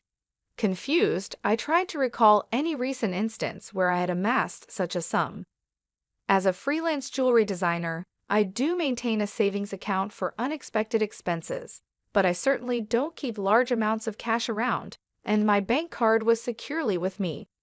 Normally, no one else has access to withdraw such a substantial amount from my account. You gave it to me, so I took it from the sideboard drawer. You guys are doing well, so it's fine, Linda declared over the phone, leaving me bewildered. Before I could understand more, she quickly thanked me and hinted at counting on me for future financial help before hanging up. I was left puzzled about the missing $30,000 until Kevin, my husband, returned home and cleared up the confusion it was a misunderstanding. However, a month later, Linda bombarded me with numerous calls. I chose to ignore them initially, but the constant ringing eventually compelled me to answer. Over 60 missed calls displayed on my phone screen was disconcerting. As I picked up, Linda's shrill voice filled the room, accusing me of ignoring her. Her tone suggested she felt wronged, but to me, it was merely the consequences of her assumptions. My life as Mary, a 35-year, busy freelance jewelry designer wanting children but overwhelmed by work, is shared with my equally busy husband, Kevin. He originally had a corporate job, but now assists me in managing my growing design business. Early in our marriage, my designing gigs were sparse, and we largely depended on Kevin's steady income. Now, as my business flourishes, our roles and responsibilities have evolved, but so have our challenges, like dealing with unexpected family misunderstandings about money. As I neared the age of 33, my career as a jewelry designer had begun to flourish, necessitating better organization of my increasingly hectic schedule. Sensing the growing demands of my business, my husband Kevin, who was well placed in his company and on track for promotion, made a bold decision. He resigned from his job to partner with me, applying his skills in management to our joint venture. Together, we secured contracts with prestigious international brands, enhancing both our professional and personal lives. However, managing success came with its unique set of challenges, particularly involving Kevin's mother, Linda. Living alone in the family home, she perceived our lives through a lens of luxury and often approached us with financial requests. "You always seem to be living so lavishly, I'm jealous," she would comment. As part of my role, attending product launches and dinners with executives was routine, yet Linda saw these obligations as mere leisure. Her requests grew more personal over time. "I want to throw a party for my friends soon. Can you give me some money for it?" she asked on one occasion. Although it might appear that we could easily afford such expenses, maintaining our business image was costly and filled with obligations that we couldn't ignore. We weren't living in luxury. These were necessary aspects of our work. Linda, draped in envy and often sarcasm, failed to grasp the nature of our expenses. "Dressed up beautifully, eating at expensive places, I envy you," she'd say. Despite my repeated refusals, Kevin, being her son, would occasionally acquiesce to her demands, reasoning that a little financial help was a small price for peace. If giving her a little money keeps her quiet, then it's worth it, he'd argue, finding it simpler to appease her than to have our work disrupted. Yet Linda's demands only escalated. Recently, she expressed a desire for a new dress for an upcoming gathering. Just the other day, Linda came over and pestered Kevin. Wouldn't a two-piece suit work? We've been asked to buy clothes before. There might be cheaper options, but what Linda wants is certainly not cheap, I explained. Her rebuttal was that it was a fancy party and she couldn't be the only one dressed in old clothes. Furthermore, she insisted on a matching bag, leaving us exasperated. To manage her frequent requests, Kevin had previously set up a credit card in Linda's name, instructing her to use it for her expenses. Initially, she overspent significantly and was cautioned by Kevin. Although he asked her to inform us before making significant purchases, she continued her extravagant spending. This pattern of financial demands has left both Kevin and I at our wits' end, trying to balance the delicate act of supporting family while maintaining the integrity and sustainability of our business. I discovered an exquisite ring and couldn't resist purchasing it, though I regret not informing you beforehand. Unfortunately, the bill was exorbitant. If spending is going to be this unrestrained, perhaps it's best to return the card. We simply cannot cover these costs. The credit card was in Linda's name, but Kevin was the one managing and paying the bills. Linda seemed to misunderstand the purpose of the credit card, treating it as if it were an unlimited resource. She didn't grasp that every purchase made would eventually need to be paid for, and since the money wasn't coming directly from her own pocket, she continued to use it freely. Recognizing the need to curb her spending, Kevin decided to set a spending limit on her card. This led to Linda storming into our home one day, frustrated and complaining, "What the heck? I couldn't pay for my shopping the other day. Why?" We explained that her excessive spending was straining our finances, which necessitated lowering her monthly limit. "It's still enough, right?" Kevin asked her, trying to maintain some peace. "But you two are still dressing up, going to fancy places. How is what I'm doing any different?" Linda protested, viewing our activities as purely recreational. "That's part of our job, Linda. If that's a job, then what I'm doing isn't any different. It's unfair that only you two get to have all the fun," she argued. While it's true that our work involves attending product launches and parties in luxurious venues, these are professional obligations, not leisure activities. Despite her misconceptions, setting a spending limit on Linda's credit card seemed to have calmed the situation somewhat. Occasionally, Linda would visit and air her grievances to Kevin, but overall, life proceeded without major disruptions. As the end of the year approached, an exciting opportunity presented itself. A foreign brand manufacturer approached me with a proposal to expand our business dealings by relocating our base overseas. The prospect thrilled me, as it could potentially elevate me to the ranks of top-tier designers. Kevin, ever supportive as my manager, was all for taking the leap. "It's a chance we have to take," he affirmed. However, the prospect of moving abroad brought a new concern Linda. Given her past behavior, it was a legitimate worry that she might insist on joining us overseas. The idea of living internationally was appealing, yet the thought of dealing with Linda's demands in a new country was daunting. When we shared our plans to move overseas for work with Linda that weekend, she responded exactly as we predicted. "I want to come too," she declared, assuming our move would be an endless vacation. Kevin tried to clarify, "We're going there for work. It won't be leisurely life as you think." But Linda was skeptical. "You're trying to trick me. You plan to live even more lavishly there without me watching." "We're not moving there permanently. We'll come back after our work is done," I explained, trying to ease her concerns. Yet, she retorted, "You're saying that, but you're planning to leave me behind, aren't you?" Exhausted by this repetitive argument, Kevin and I were both weary. In an attempt to compromise, Kevin suggested, "Okay, we can't take you with us, but how about we pay for a week-long trip for you instead?" Linda perked up at this. "Really? Are you sure?"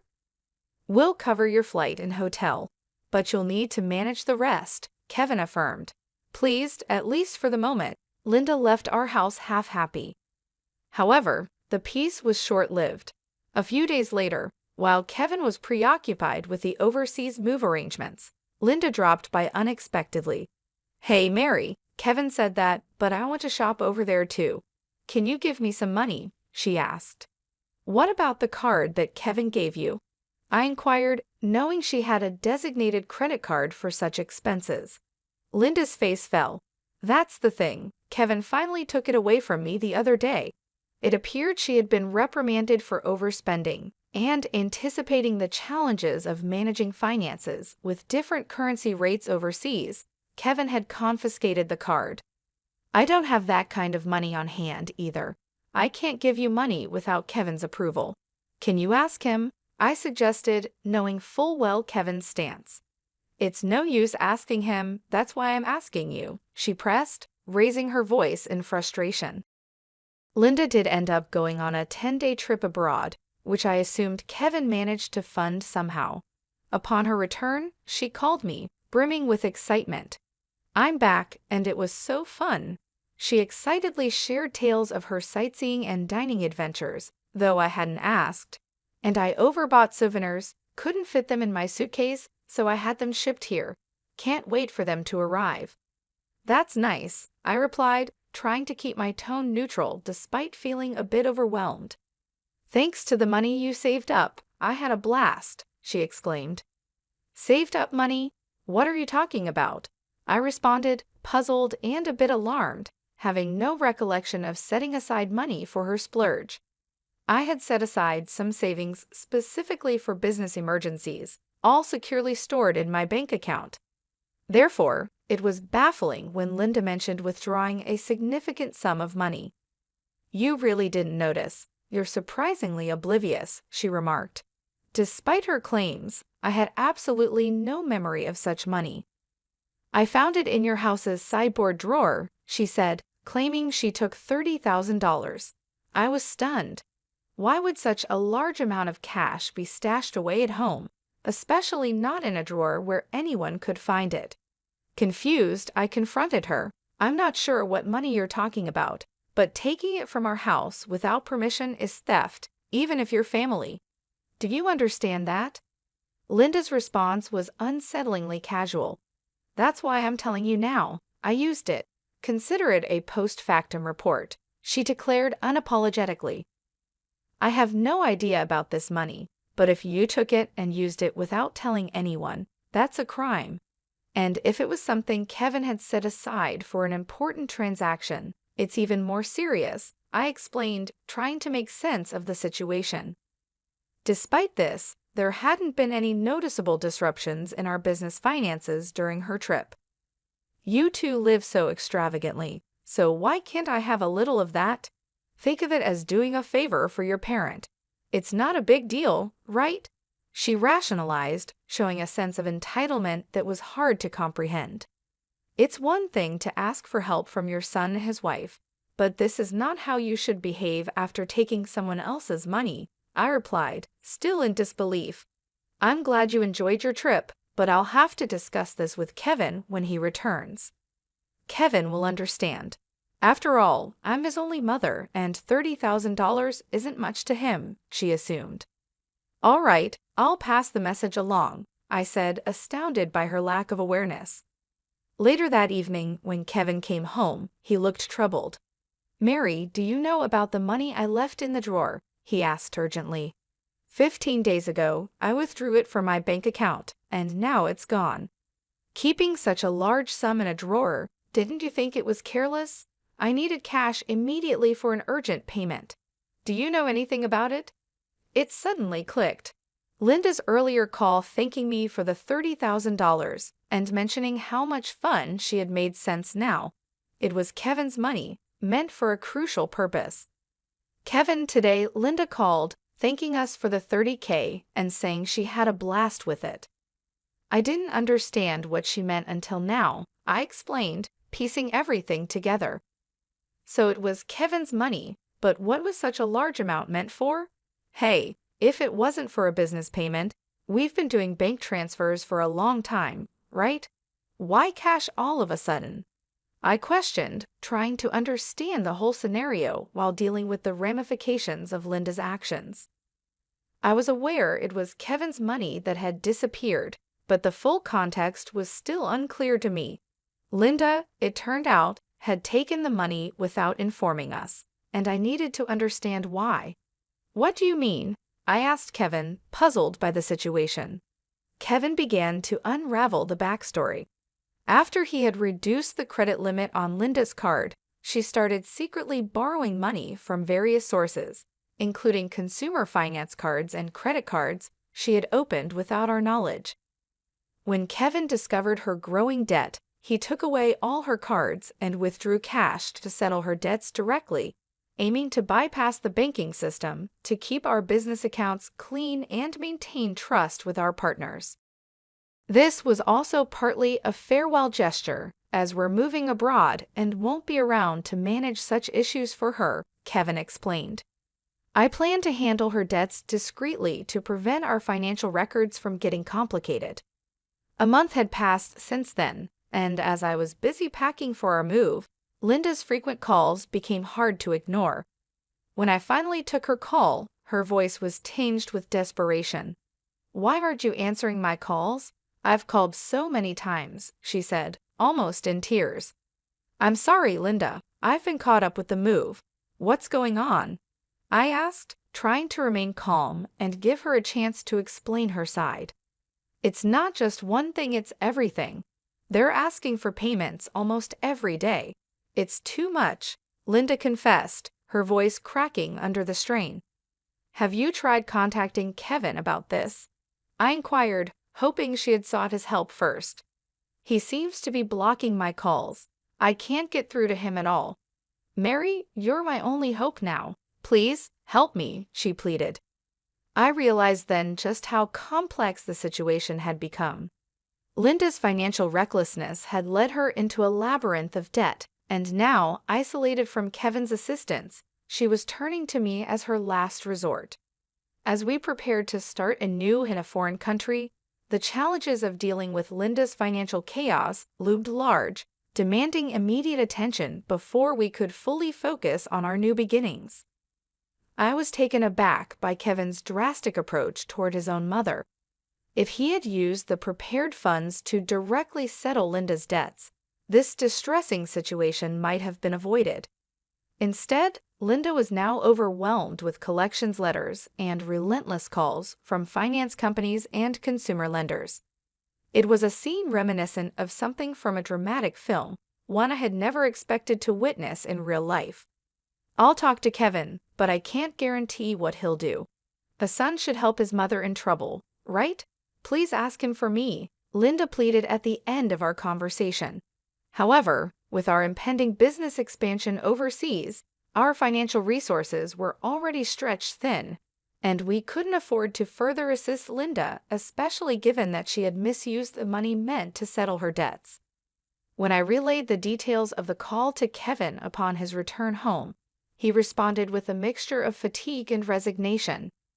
I had planned to sort things out before we left, but she squandered that chance herself, he said coldly. Indeed, the money was originally earmarked to clear Linda's debts, but she had instead blown it on a lavish trip, leaving no room for excuses. As Linda's calls persisted, I followed Kevin's lead and set her number to block. Although part of me wished to help her, she was, after all, Kevin's mother. There was nothing I could do if he had chosen to detach from the situation. Meanwhile, the day of our move overseas was quickly approaching, and I still had a lot to pack. Amid the chaos of packing, I discovered another troubling piece of news. Linda had resorted to selling her house to manage her debts. It turned out she had concealed even more liabilities than we knew. The total amount was so substantial that even after selling her property, she couldn't cover it all. The thought of losing the family home where Kevin had grown up was profoundly upsetting. "Hey, our family home is gone. Are you okay with that?" I asked, sensing his sadness. "How can I be okay? But there's nothing we can do," Kevin replied, his voice tinged with sorrow. Losing the house where he grew up must have felt like a great loss, akin to how I felt when I lost my parents' house early in life. In the midst of these complex feelings and the heavy task of packing, we had to come to terms with the fact that some situations were beyond our control and focus on our future as we prepared to start anew in a different country. The bittersweet reality of losing a family home struck me deeply as I observed the situation unfolding with Kevin. Unlike my past experiences, Kevin had not only lost the tangible structure where his earliest memories were formed, but also his emotional sanctuary, all while his mother, Linda, is still alive. It's an indescribable feeling, the mixture of loss and displacement, especially caused under such painful circumstances. The impact is profound and complex, far more than mere bricks and mortar. It's about losing a part of one's history and the comfort of a place to return to that no longer exists. Linda, now residing in a modest apartment, faces the daily grind of managing her debts. She works part-time, a reality that is challenging given her age. Employment opportunities for the elderly are not just limited, they're often physically demanding and less rewarding. This stark new reality for her is a drastic shift from her previous life, believed to be filled with unchecked spending and financial freedom. Though sympathy naturally arises seeing her struggle, it's tempered by the knowledge that her situation is the direct result of her own financial imprudence. Life teaches us that actions have consequences, and Linda's case reaffirms the harsh truth that financial responsibility is crucial at any age. Back in our new environment, the business is thriving beyond our initial expectations. The move overseas has catapulted our brand into the international spotlight, bringing in a flurry of inquiries and offers from various corners of the globe. Every new email and call brings potential for expansion and collaboration, which is incredibly exciting but also immensely demanding. The success is exhilarating, however, it envelops our entire lives, leaving little room for anything else. Days blend into nights as we navigate time zones and cultural nuances, striving to make the most of this golden opportunity. Despite the professional achievements, our personal lives bear the weight of our relentless schedules. The dream of expanding our family seems more like a distant vision, something we hope to circle back to when the waves of immediate demand subside. Kevin, who juggles multiple roles from logistics to client management, feels this strain acutely.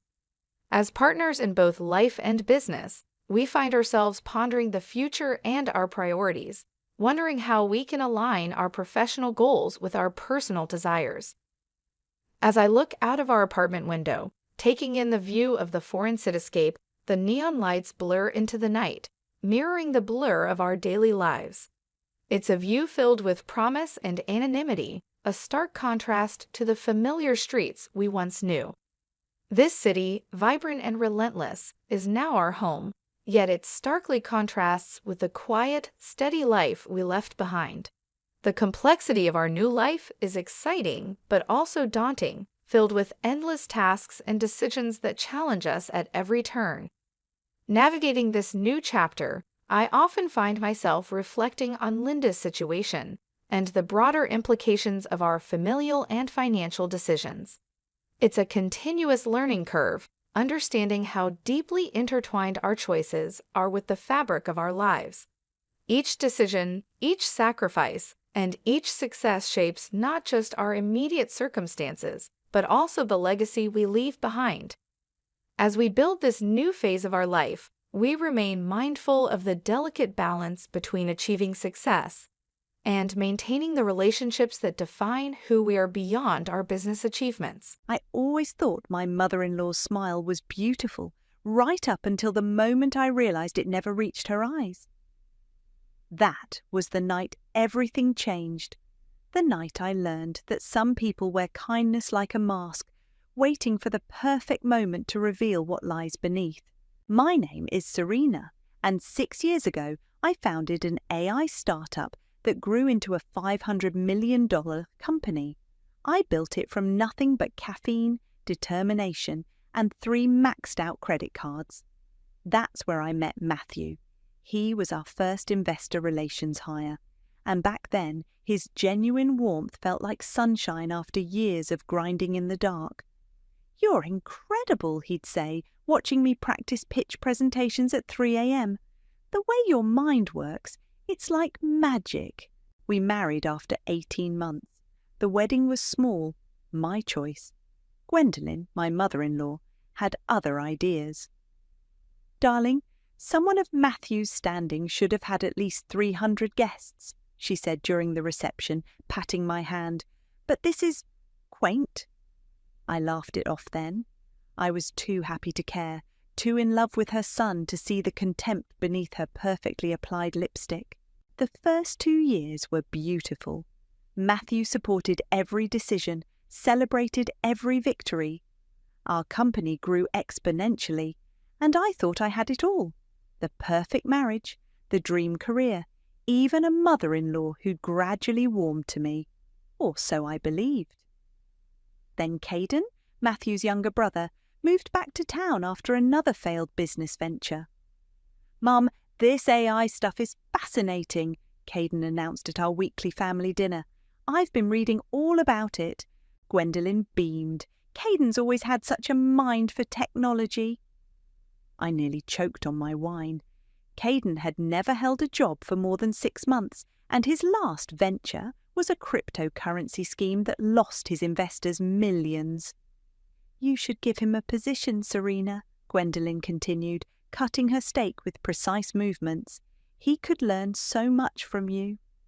"We don't have any openings right now," I said carefully.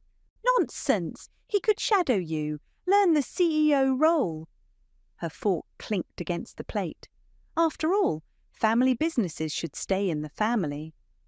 I felt Matthew tense beside me. "Mum, I'm sure Serena will consider it." "It's not a family business," I said firmly.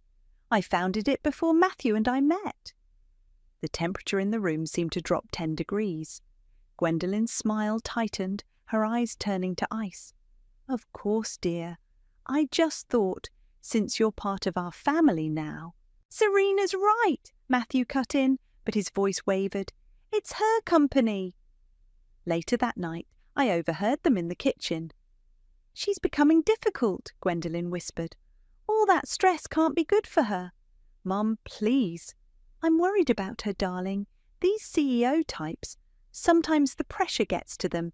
Remember Uncle Robert?" I stood in the darkness, my heart pounding.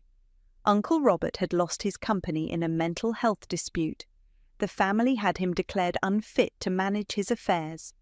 "She's fine, Mom. She's just protective of what she's built." "Of course she is, sweetheart. But keep an eye on her, won't you? Sometimes these things escalate." I went to bed that night with my mind racing. But as I lay there, watching Matthew sleep, a strange calm settled over me. I reached for my phone and typed a message to my best friend, Olive. "Remember that lawyer you mentioned? The one who specializes in corporate protection? I need to meet them tomorrow." Gwendolyn thought she was setting a trap. She didn't realize she was walking into mine. I smiled in the darkness, remembering every detail of that dinner. The way she gripped her knife, the calculated gleam in her eyes, the subtle nod to Caden. I remembered it all because that was the night I started recording everything. My phone buzzed with Olive's reply, "Breakfast, 8 a.m. Bring every document you have." I turned over, my mind already mapping out the chess game ahead. Gwendolyn wanted to play? Fine. But she'd forgotten one crucial detail. I didn't build a $500 million company by being naive. Let them think I was just the lucky girl who married well. Let them underestimate me. After all, the best revenge is the one they never see coming. I closed my eyes, but sleep wouldn't come. Instead, I replayed Gwendolyn's words about family businesses, about pressure, about keeping an eye on me. Each word now carried new weight, new meaning. The game was on. and I intended to win. "I think you should see someone," Matthew said over breakfast, sliding a business card across our marble countertop. "Dr. Valdez. Mom says he's excellent." I stared at the card, then at my husband's face. The concern in his eyes looked genuine, but something felt off, like watching an actor who'd rehearsed his lines too many times. "I don't need a psychiatrist," I said, pushing the card back. "You've been working late, barely sleeping. Yesterday you forgot about the Thompson meeting." "I didn't forget. Caden changed the calendar invite without telling me." I pulled out my phone, showing him the original email. "See?" Matthew frowned. "He wouldn't do that." "Really? Like he wouldn't accidentally delete the quarterly projections I prepared for the board?" "You're being paranoid, honey." He reached for my hand. I pulled away. "This is exactly why I'm worried. You're seeing conspiracies everywhere." That afternoon, I met Olive at our usual spot, a quiet cafe 3 blocks from my office. Her legal papers were already spread across the table. "They're setting you up," she said, sliding a newspaper article toward me. "Look familiar." The headline read, "Tech CEO removed after mental health crisis." The story detailed how a founder lost his company after his family proved he was unfit to serve. "Your mother-in-law's fingerprints are all over this," Olive continued. "Dr. Valdez, he was the expert witness in 3 similar cases, all ended with the CEO losing control." My coffee turned bitter in my mouth. "Matthew wouldn't—" "Wake up, Serena. Your husband scheduled you an appointment with Valdez tomorrow at 2 p.m. Did he even tell you?" I felt the blood drain from my face. "How do you know that?" "Because I have a friend at Valdez's office. You're not the first woman with a wealthy mother-in-law who's ended up in his care." Back at the office, I found Caden lounging in my chair, feet on my desk. "Just familiarizing myself with the space," he grinned. "Mum thinks I should start learning the ropes." "Get out. Now, is that any way to talk to family?" He stood, adjusting his designer tie. "You know, you really should take better care of yourself. You're looking stressed." That word again, stressed, like a diagnosis they'd already decided on. I was about to respond when Lily, my HR director, appeared in the doorway. "Serena, your 3 p.m. is waiting." "I don't have a 3 p.m. "Yes, you do." Lily's eyes flickered meaningfully. "In the conference room." I followed her out, leaving Caden behind. The conference room was empty. "I heard him on the phone earlier," Lily whispered. "With your mother-in-law, they were discussing your episodes." "What episodes?" "According to them, you've been having memory lapses, emotional outbursts. They're building a case, Serena." My hands started shaking, not from fear, from rage. That evening, I found my office voice recorder moved slightly to the left. Amateur mistake. I picked up my phone. "Olive, I need those papers we discussed, all of them. And I need something else, the best surveillance equipment you can find." "Already on it. But Serena, be careful. The more evidence you gather, the more dangerous this becomes." I hung up and turned to find Matthew in the doorway of my home office. "Who were you talking to?" "Just work stuff," I smiled, channeling Gwendolyn's technique. All lips, no eyes. "You missed your appointment with Dr. Valdez today. The appointment I didn't know about." He sighed, running his hands through his hair. "I'm trying to help you."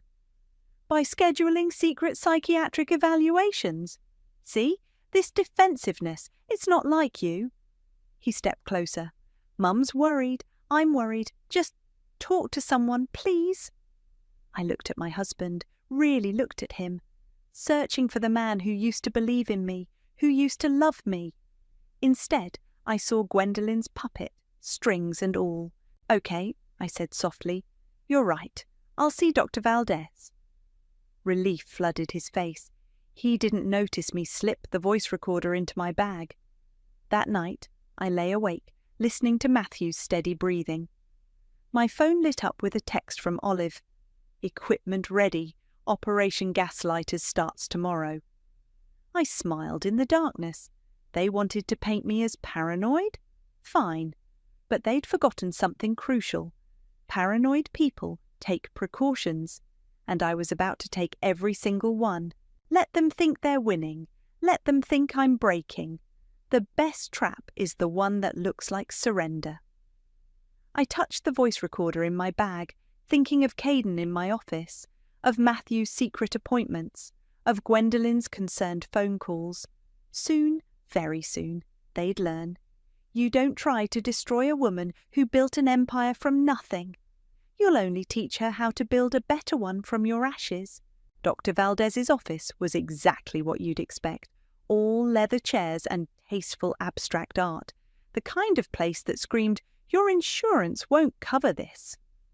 "Tell me about your relationship with your mother-in-law," he said, pen poised over his notepad. "She's concerned about me." I forced vulnerability into my voice, watching his reaction. "And why do you think that is?" "She says I'm paranoid, that I'm seeing conspiracies." I paused, letting my voice crack. Maybe she's right. The tiny recorder in my bracelet caught his slight smile. "Got you?" "Gwendolyn mentioned you've been having episodes at work?" I froze. He wasn't supposed to know her name. I hadn't mentioned it. The mask slipped for just a second before I recovered. "Episodes? Memory lapses? Emotional outbursts? Your brother-in-law reported several concerning incidents." Of course he did. I made a show of wringing my hands, playing the part they'd written for me. Back at the office, Khalil was waiting by my door. "We need to talk," my CFO said quietly. "Not here." We walked to the coffee shop across the street. Once seated, he leaned forward. "Someone's been accessing financial records they shouldn't, looking into company ownership structures, transfer protocols. Matthew, and your brother-in-law, late at night, when they think no one's watching." I took a sip of coffee to hide my expression. "How do you know?" "Because I set up alerts after I caught Caden trying to access your private server."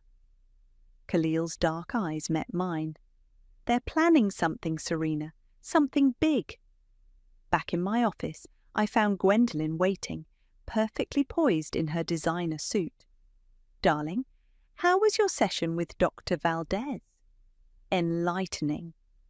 I sat down, activating the recorder under my desk. He seemed to know a lot about me already. Well, we're all so worried, we had to give him some background. "We?" She waved her hand dismissively. "The family, of course. Matthew, Caden, myself. We've all noticed changes in you." "How convenient." Her eyes narrowed slightly. "I don't like your tone, dear. Perhaps the stress is getting to me," I finished. "You seem very focused on my stress levels, Gwendolyn." "Only because we care." She stood, smoothing her skirt. "Oh, and dear, try to make it to the board meeting tomorrow. Caden has prepared quite the presentation." After she left, I played back the recording, noting every inflection, every careful pause. Then I called Olive. "They're accelerating their timeline," I said. "We need to move faster." "Already on it. You should see what I found in Valdez's financial records." Just then, I heard voices outside my office. I crept closer to the door. "Mum says we need to push harder," Caden was saying. "The doctor's report isn't strong enough yet." "She's my wife," Matthew replied, but his protest sounded weak. "She's a problem, one that needs solving, unless you want to stay married to someone who's losing her mind." "The board's getting nervous." "Exactly. A few more episodes, a few more missed meetings." Their voices faded down the hallway. I stood there, hands shaking, until Lily appeared. "Serena, are you okay?" The concern in her voice was real, not the manufactured kind I'd been drowning in lately. "No," I admitted, "but I will be." That night, I sat in my home office, reviewing the day's recordings. Lily had caught Caden planting documents in my desk, fabricated emails showing erratic behavior. Khalil had documented every unauthorized server access, and my bracelet recorder had caught Dr. Valdez's slip-up beautifully. My phone buzzed. "Olive, documents ready. You need to see these now." I was about to reply when Matthew appeared. "Working late again?" He massaged my shoulders. "You should rest." "Just finishing up. You seem tense. Should I call Dr. Valdez?" "No," I said too quickly. His hands stilled. "Honey, these mood swings—" "I'm fine." I stood up, needing space. "Just tired. Let me help you." He reached for me and suddenly I couldn't breathe. The walls seemed to close in. "I need air," I gasped, pushing past him. In the bathroom, I gripped the sink, fighting the first real panic attack I'd had in years. Not from fear, from fury. Pure, burning fury at their manipulation, at their careful choreography of my downfall. My phone buzzed again. Olive had sent files, bank statements showing regular payments from Gwendolyn to Dr. Valdez dating back months. I took a deep breath, then another. Let them think this panic attack was a sign of their success. Let them think they're winning. Because tomorrow I start pushing back. I looked in the mirror, straightened my spine and whispered, "Game on." Behind me, the bathroom door creaked. I caught a glimpse of Matthew's reflection, watching me talk to myself, his phone raised to record. Perfect. Let him think he's caught me in a moment of madness. He doesn't know it yet, but he just gave me exactly what I needed, proof of their surveillance. The trap was almost ready, and they were walking right into it. "Has anyone seen my keys?" I called out, knowing exactly where they were, in Matthew's desk drawer, where he'd hidden them last night. "Oh, honey," he emerged from his office, concern etched on his face. "You left them in the kitchen. Don't you remember?" I watched him find them exactly where he'd planted them. The hidden camera in the hallway caught everything. "I could have sworn—" I let my voice trail off, uncertain, playing my part. "Maybe you should take today off," he suggested, squeezing my shoulder. "I'll call Dr. Valdez." "No, I have a board meeting." His expression tightened. "Are you sure you're up for it?" The board meeting, where Caden was scheduled to present his concerns about my leadership. I'd been preparing for this moment all week. I arrived early, settling into my usual seat. One by one, the board members filed in, their faces carefully neutral. Caden strutted in last, carrying a thick folder. "Before we begin," he announced, "I need to address some concerns about our CEO's recent behaviour." He started distributing documents, emails I'd supposedly sent at 3 a.m, missed meetings that had mysteriously disappeared from my calendar, complaints from employees I'd never spoken to. "Furthermore," Caden continued, "Serena was meant to present our Q3 strategy today, but she seems to have forgotten." The board members shifted uncomfortably. I stayed silent, watching.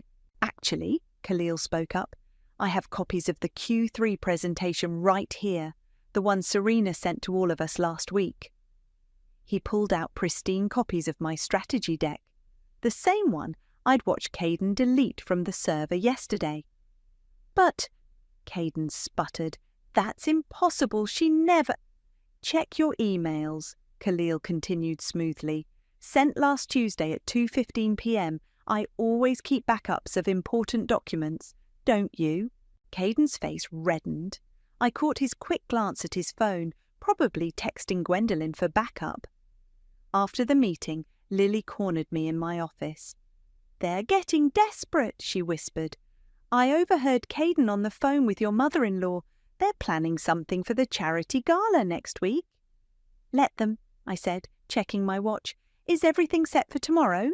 Olive's contact at the bank confirmed it. The wire transfers to Dr. Valdez's offshore account. We have them all. That evening, I found prescription bottles in my purse, medications I'd never seen before. Matthew discovered them during dinner. "Serena," he gasped, holding up the bottles. "What are these? I've never seen them before." "Stop lying!" He slammed his hand on the table. "I can't help you if you won't be honest." The hidden camera caught his performance perfectly, and the slight smirk when he thought I wasn't looking. Later, I heard him on the phone in his study. "It's working, Mom. She's unravelling. Yes, Caden's handling the board. No, she suspects nothing. The doctor's report should be ready next week." I slipped away to call Olive. "How much more do we need?" I whispered. "We've got enough to bury them," she replied, "but let's get them to dig the grave themselves first." The next morning, I made sure Matthew saw me crying in the bathroom, talking to myself in the mirror. He recorded it on his phone, just as I knew he would. At work, Khalil met me with more news. "Someone accessed the server room again last night. They tried to wipe the security footage, but you'd already backed it up?" He smiled. "Of course." I pulled up the footage on my secure laptop. There was Matthew, letting Caden into the restricted area at midnight. Clear as day. "Send it to Olive," I instructed. "And Khalil, thank you for everything." "They messed with the wrong CEO," he said simply. That afternoon, Dr. Valdez called. "We need to discuss your condition," he said gravely. "Your family is very concerned about these episodes." "Which episodes would those be, Doctor? The ones Gwendolyn paid you to document?" A pause. "I don't know what you're implying. Really, should we discuss the monthly wire transfers to your Cayman account, or your history of helping wealthy families seize control of companies?" The line went dead. Minutes later, my phone lit up with a text from Gwendolyn. "Family dinner tonight! Non-negotiable." "Perfect! Let them think they're closing in for the kill." I touched the recorder in my bracelet, checked the camera feeds on my phone, and smiled. Tonight, they'd try to spring their trap. But they didn't realize they were already caught in mine. "Ready?" Olive texted. "Ready," I replied. "Time to watch them burn." I grabbed my keys, my real keys, not the ones they kept hiding, and headed home. Tonight would be interesting. After all, the best part of any chess game is the moment just before checkmate, when your opponent finally realizes they've lost. Gwendolyn's dining room felt like a stage set for my execution. Crystal glasses caught the chandelier light, casting prism shadows across starched white linens. Everyone was already seated when I arrived. "Darling," Gwendolyn purred, "we've been so worried. You missed lunch with Dr. Valdez today." "Did I?" I swayed slightly, watching their reactions. I could have sworn that was tomorrow. Matthew and Caden exchanged glances, right on cue. "Sit down, honey." Matthew pulled out my chair. "You look tired." I fumbled with my water glass, letting it spill. My hands shook, not from anxiety but from anticipation. "I'm fine," I slurred slightly. "Just everything's a bit fuzzy lately." "Of course it is," Gwendolyn said soothingly. "That's why we're all here, to help you. The housekeeper served dinner, my favourite pasta dish. How thoughtful, how calculated." "I have something to tell you all," I announced, standing unsteadily. "I've been seeing things, hearing things." Caden leaned forward eagerly. "What kind of things?" "Like people moving my things, changing my calendar, hiding my keys." I paused. "That's crazy, right?" "Oh, sweetheart." Matthew grabbed my hand. "We need to get you help." "Actually," Gwendolyn interjected, "we've already taken steps for your own good." She pulled out a thick envelope. "Legal documents." "What's this?" I asked, though I knew exactly what it was. "Just some papers to protect you and the company." She slid them across the table. "Dr. Valdez agrees. You need someone to manage your affairs temporarily." "You want to take my company?" "We want to help you," Matthew insisted. "You're not well." I stood up, swaying more dramatically now. "You're right. I'm not well. Because my husband—" I pointed at Matthew, my finger wavering. "And his mother And his brother. They're all what, dear?" Gwendolyn's voice dripped with false concern. "They're all trying to steal my company," I screamed, throwing my water glass against the wall. The crash was spectacular. Everyone jumped. "See?" Caden whispered loudly. "She's completely unstable." I started laughing, high-pitched, slightly hysterical. The perfect picture of a woman losing her grip. "Serena," Matthew stood slowly, like he was approaching a wild animal. "Let's get you to bed. We'll discuss this tomorrow with Dr. Valdez." "No!" I grabbed the legal papers, ripping them in half. "You can't have it! I built it! Me, not you! Not precious Caden!" "Mom," Caden hissed, "call Dr. Valdez, now!" Gwendolyn reached for her phone, but I was faster. I snatched it away. "Looking for this?" I waved it wildly. "Want to call your pet doctor? The one you've been paying to declare me crazy?" Their faces paled slightly. First crack in the facade. "Honey," Matthew tried again, "you're proving our point." "Am I?" I pulled out my own phone. "Or am I proving mine?" I pressed play. Gwendolyn's voice filled the room. "Just get her to sign the papers. Once we have control, we can handle the board." Another recording. Matthew and Dr. Valdez discussing my symptoms weeks before I ever saw him. Then Caden bragging to his friend, "Once we get rid of her, I'll be CEO. Mum's got it all planned out." The silence was deafening. "You," Gwendolyn's voice shook, "you recorded us?" "Paranoid people do that," I said sweetly, my voice suddenly steady. "We document everything just in case." "You can't prove," Caden started. "Can't I?" I pulled out my tablet. "Should we discuss the server room break-ins, the deleted files, the offshore payments to Dr. Valdez?" Matthew stepped toward me. "Serena, please, we can talk about this." "Oh, we will. Tomorrow, in court." I walked to the door, then turned back. "By the way, I'm not drunk or crazy, but you already knew that, didn't you?" "You won't win," Gwendolyn hissed, her mask finally cracking. "We have witnesses, documents." "Forged documents," I corrected, "and witnesses who've already signed affidavits about your bribes. Check your email. My lawyer sent everything an hour ago." I opened the door, where Olive was waiting with 2 police officers. "Officers," I said clearly, "these are the people who've been conspiring to commit fraud and corporate theft. I believe you'll find the evidence quite compelling." As the officers entered, I heard Gwendolyn whisper to Matthew, "How did we not see this coming?" I smiled, thinking of all the nights they thought I was falling apart, when I was actually building my case. "Next time," I said softly, "pick an easier target." The last thing I saw was Caden's face as the officers began reading their rights. He looked exactly like a man watching his castle crumble. But the real show? That would be tomorrow in court. The courtroom buzzed with tension as Dr. Valdez took the stand.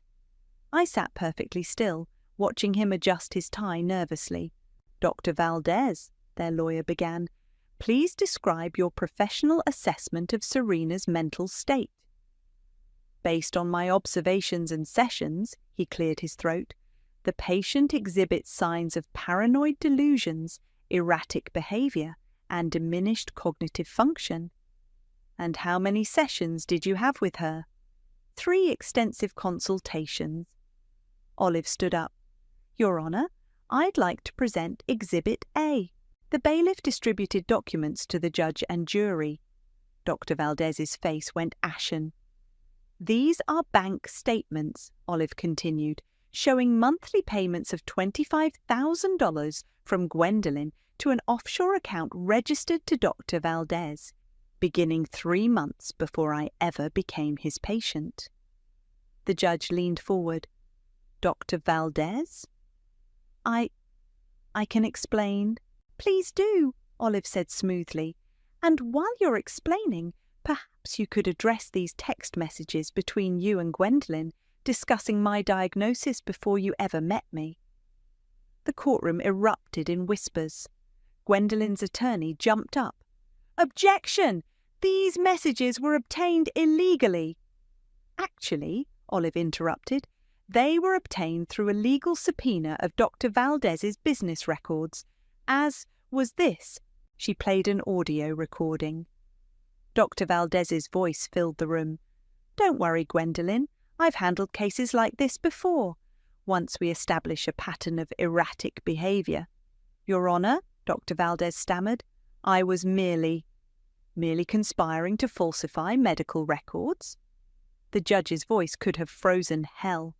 Step down, Doctor, and I suggest you contact your lawyer. You'll need one. Next came Caden, trying to explain away the server room footage. I was just checking the systems. Without authorization, Olive asked.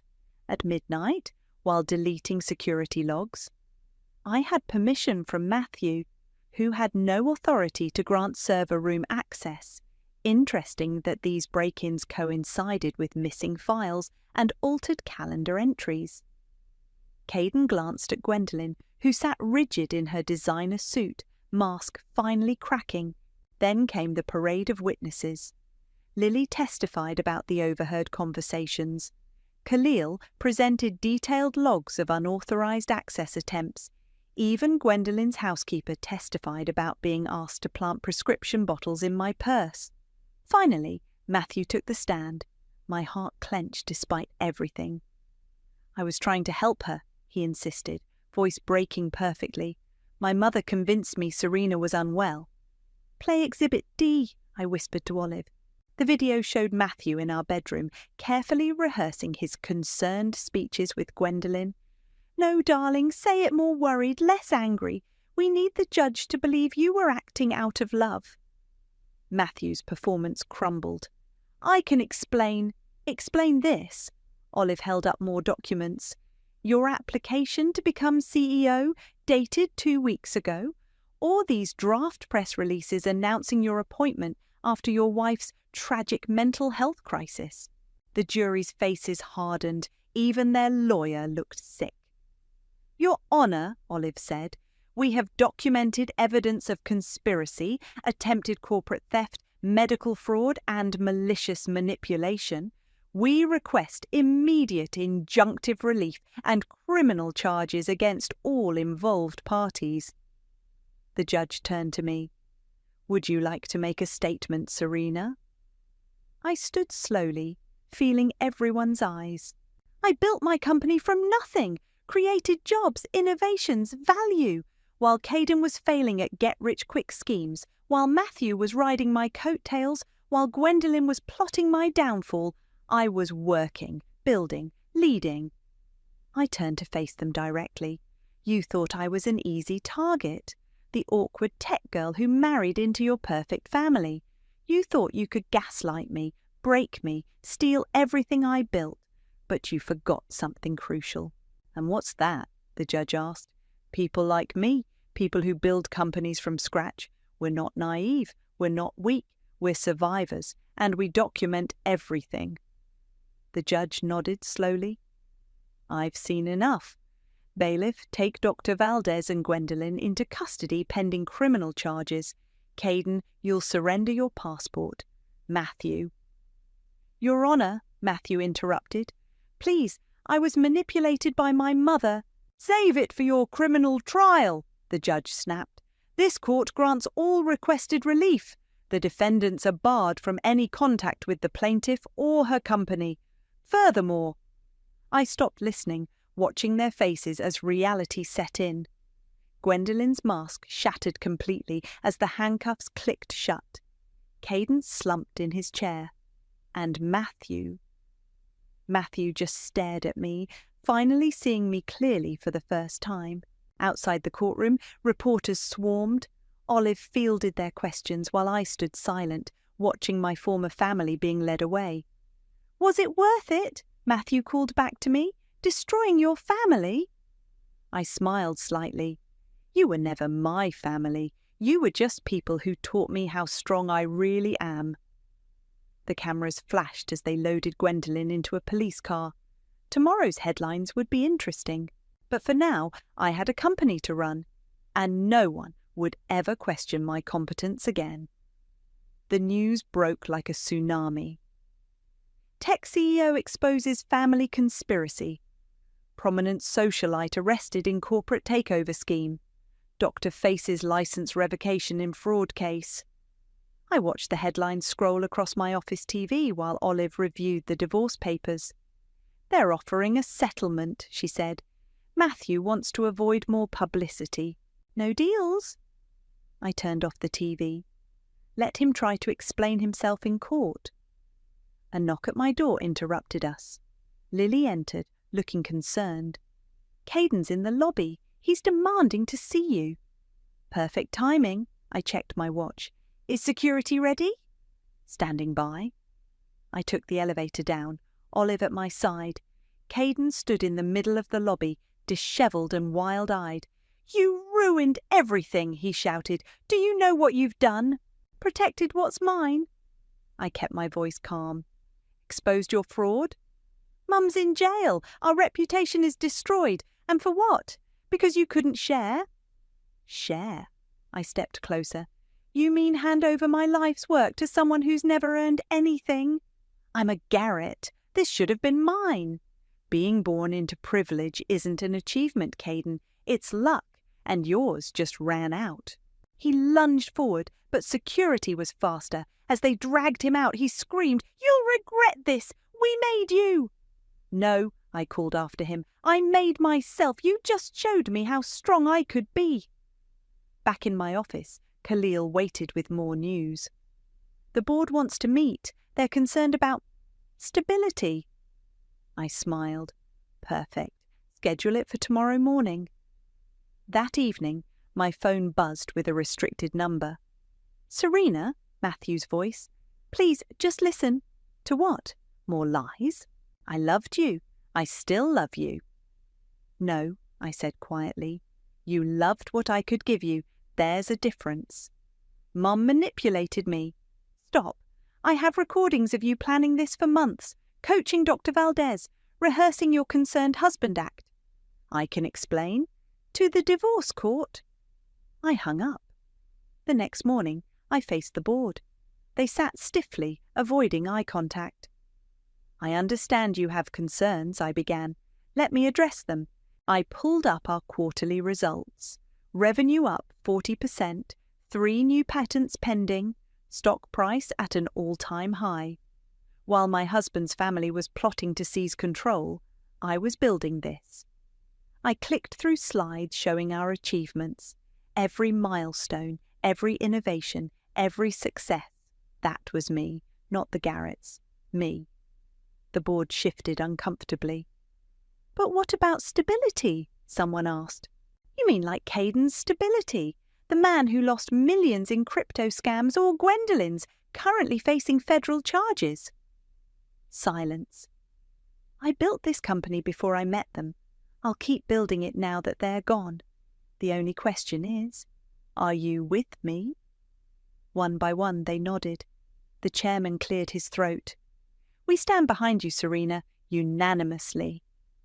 Later, Lily brought in more news clippings. Dr. Valdez lost his license.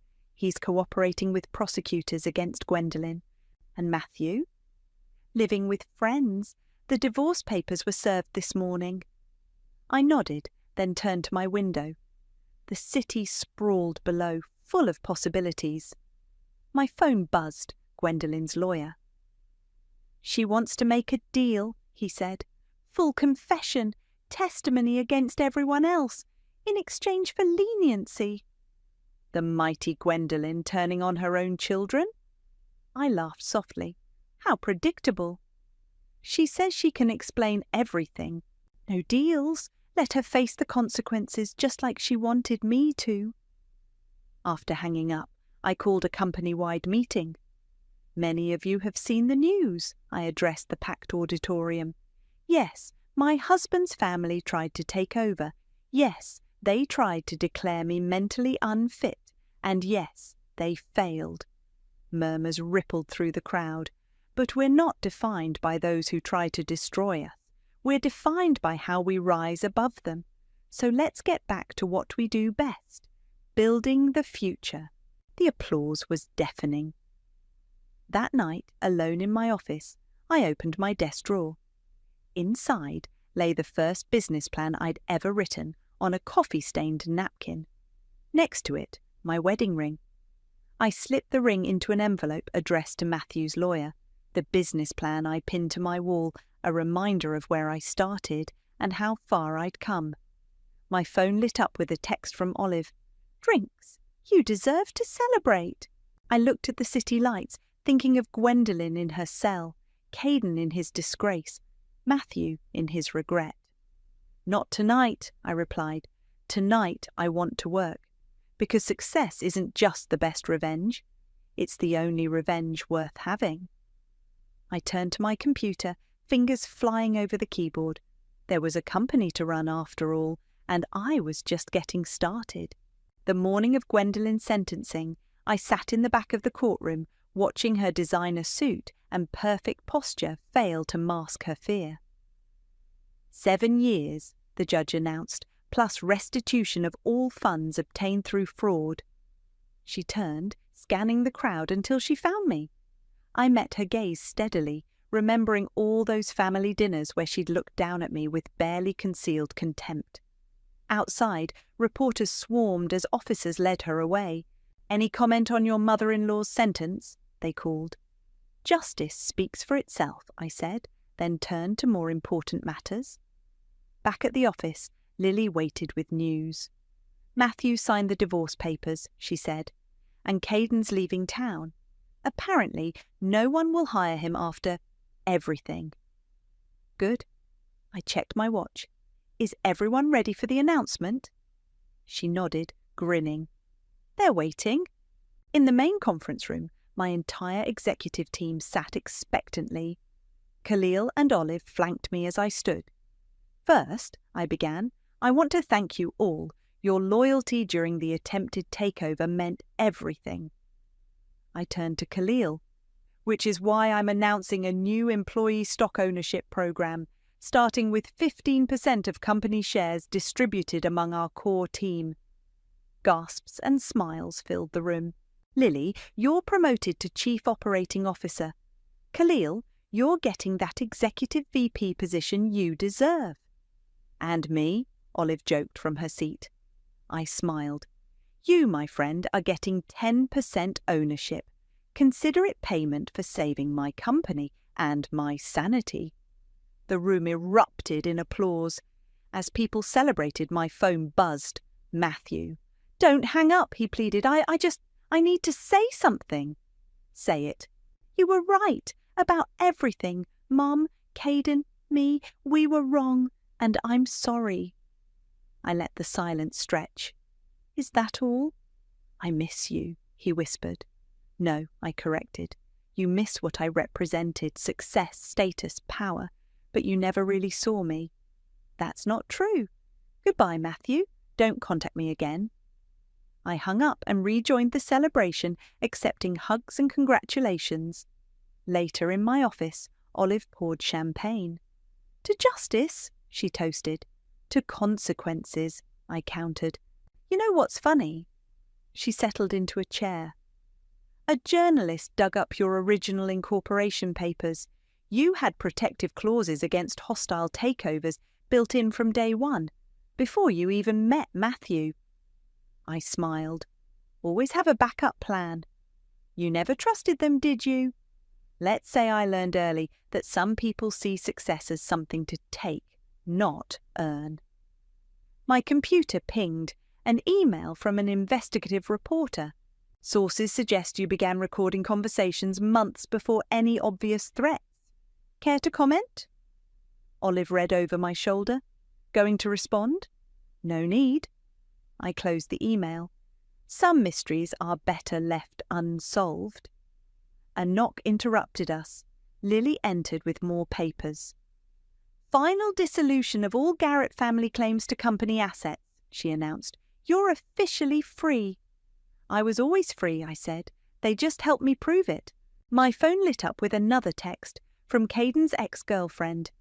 "You should know. They planned this for years. Gwendolyn chose Matthew's career path, pushed him to invest in tech companies, all so he'd meet someone like you. I showed Olive the text. She whistled, playing the long game. Too bad they didn't play it better. I deleted the message. The sun was setting when I finally left the office. In the lobby, the security guard handed me an envelope. "Delivered today, checked for safety." Inside was a note from Gwendolyn. "You won, but remember, you learned how to be ruthless from me." I dropped the note in the shredder without replying. She still didn't understand. This was never about being ruthless. It was about being prepared. Outside, the city hummed with energy. My company's logo glowed on a nearby building, a reminder of everything I'd built and protected. "Ready to go?" Olive called from her car. "The team's waiting to celebrate." I looked back at my office tower one last time. Somewhere out there, Matthew was drowning in regret, Caden was facing unemployment, and Gwendolyn was learning that prison jumpsuits don't come in designer labels. But here I stood, stronger than ever, surrounded by people who'd earned their place in my life. "You know what?" I slid into Olive's car. "I think I am ready to celebrate, to build, to live." She grinned. "Without looking over your shoulder?" "Oh, I'll always look over my shoulder." I fastened my seatbelt. "But now everyone else will too, when they see me coming." We drove off into the neon-lit night, leaving the past where it belonged. Behind us, gathering dust, a cautionary tale for anyone who thought they could steal what I'd built. Some people call it karma. I call it justice. And justice, like success, is sweetest when you earn it.